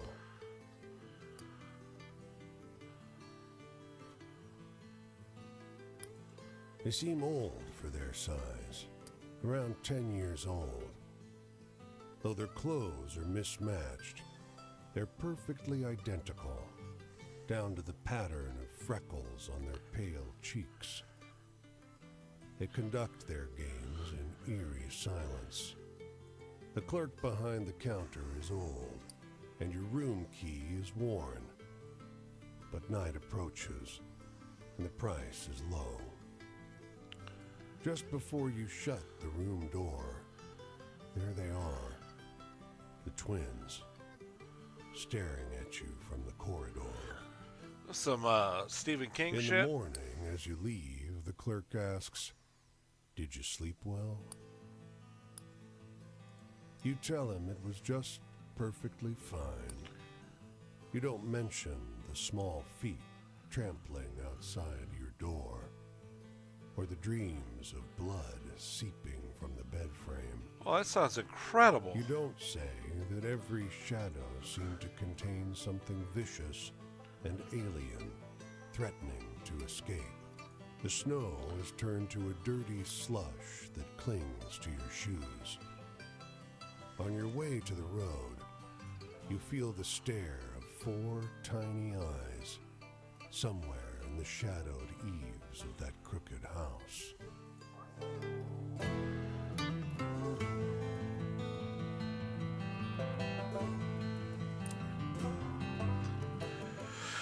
These fellows are lounging on the front of a half-finished office building, taking their lunch break. Hey, one calls, waving you down.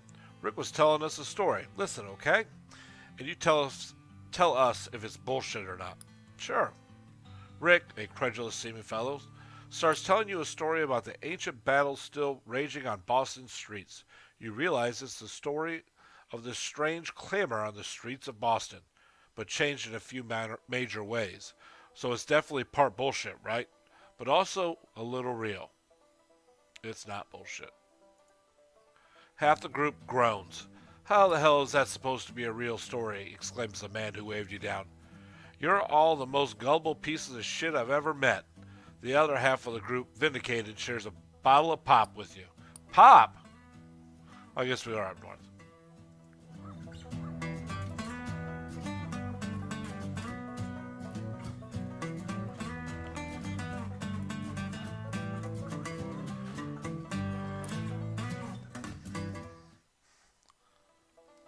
Quinn!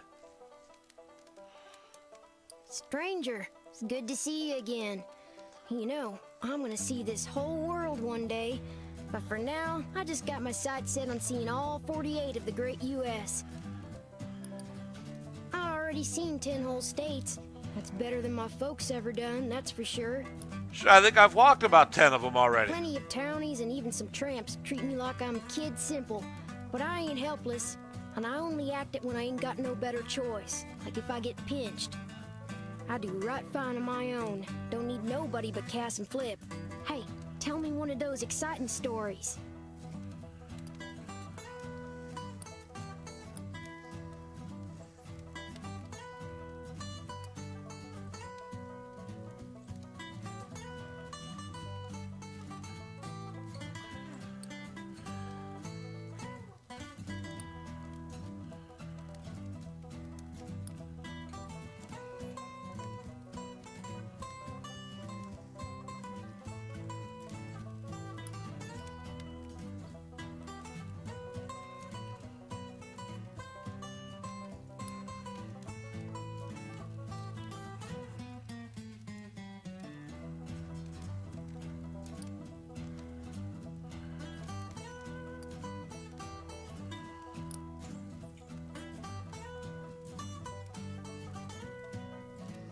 Whoa, quite a story, stranger.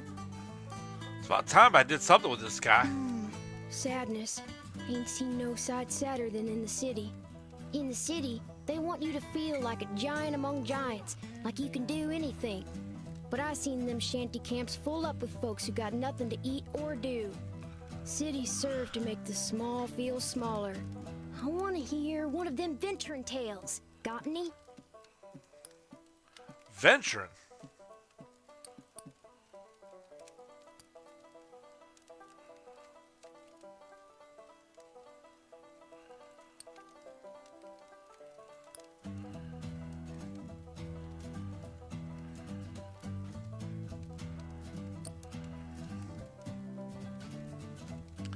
I don't think that one's gonna work.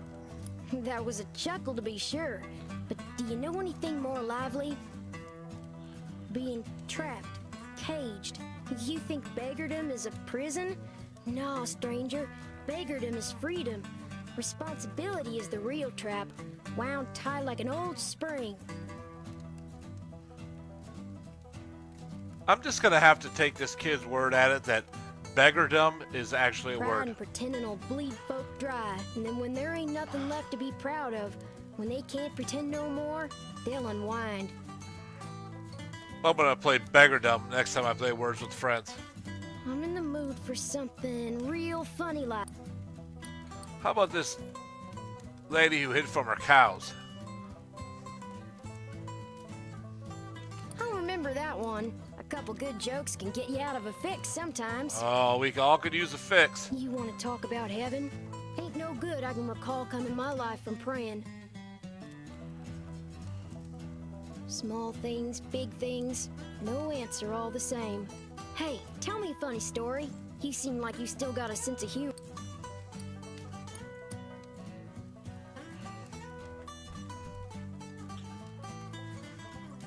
What's the use in telling sweet happy tales if in they make you snooze? Travel, yeah, I want to see it all, the whole world. My brother used to read me stories of Jules Verne, of rich folks traveling around the world, and all for a lousy bet. It didn't sit right with me that folk with all the coin in their purse should also keep the world in their back pocket. I aim to grab a little piece for myself. Hey, do you got any really thrilling stories to tell?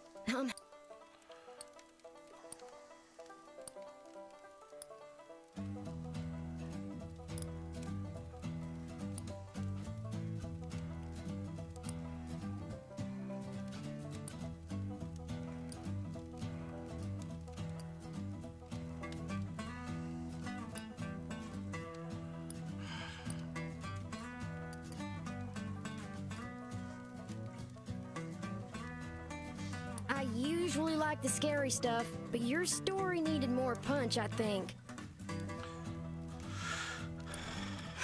Authority. The coppers and rail yard dicks don't ruffle me none. I just tell them my poor ma and my poor pa died of the pneumonia. I give them crocodile tears about trying to get over to my grand just down the way. All I got's left is my dogs, mister. Works damn near every time. Well, sun's coming up, so I've got to get ready to go. Thanks for the tales, friend. Where you heading next? Decided yet? Maybe our paths will cross. I'm going up the road this way myself. Hope I'll see something fun. I generally do, you know. There's interesting things to see everywhere if you keep your eyes open. This would be the perfect time to call this a night.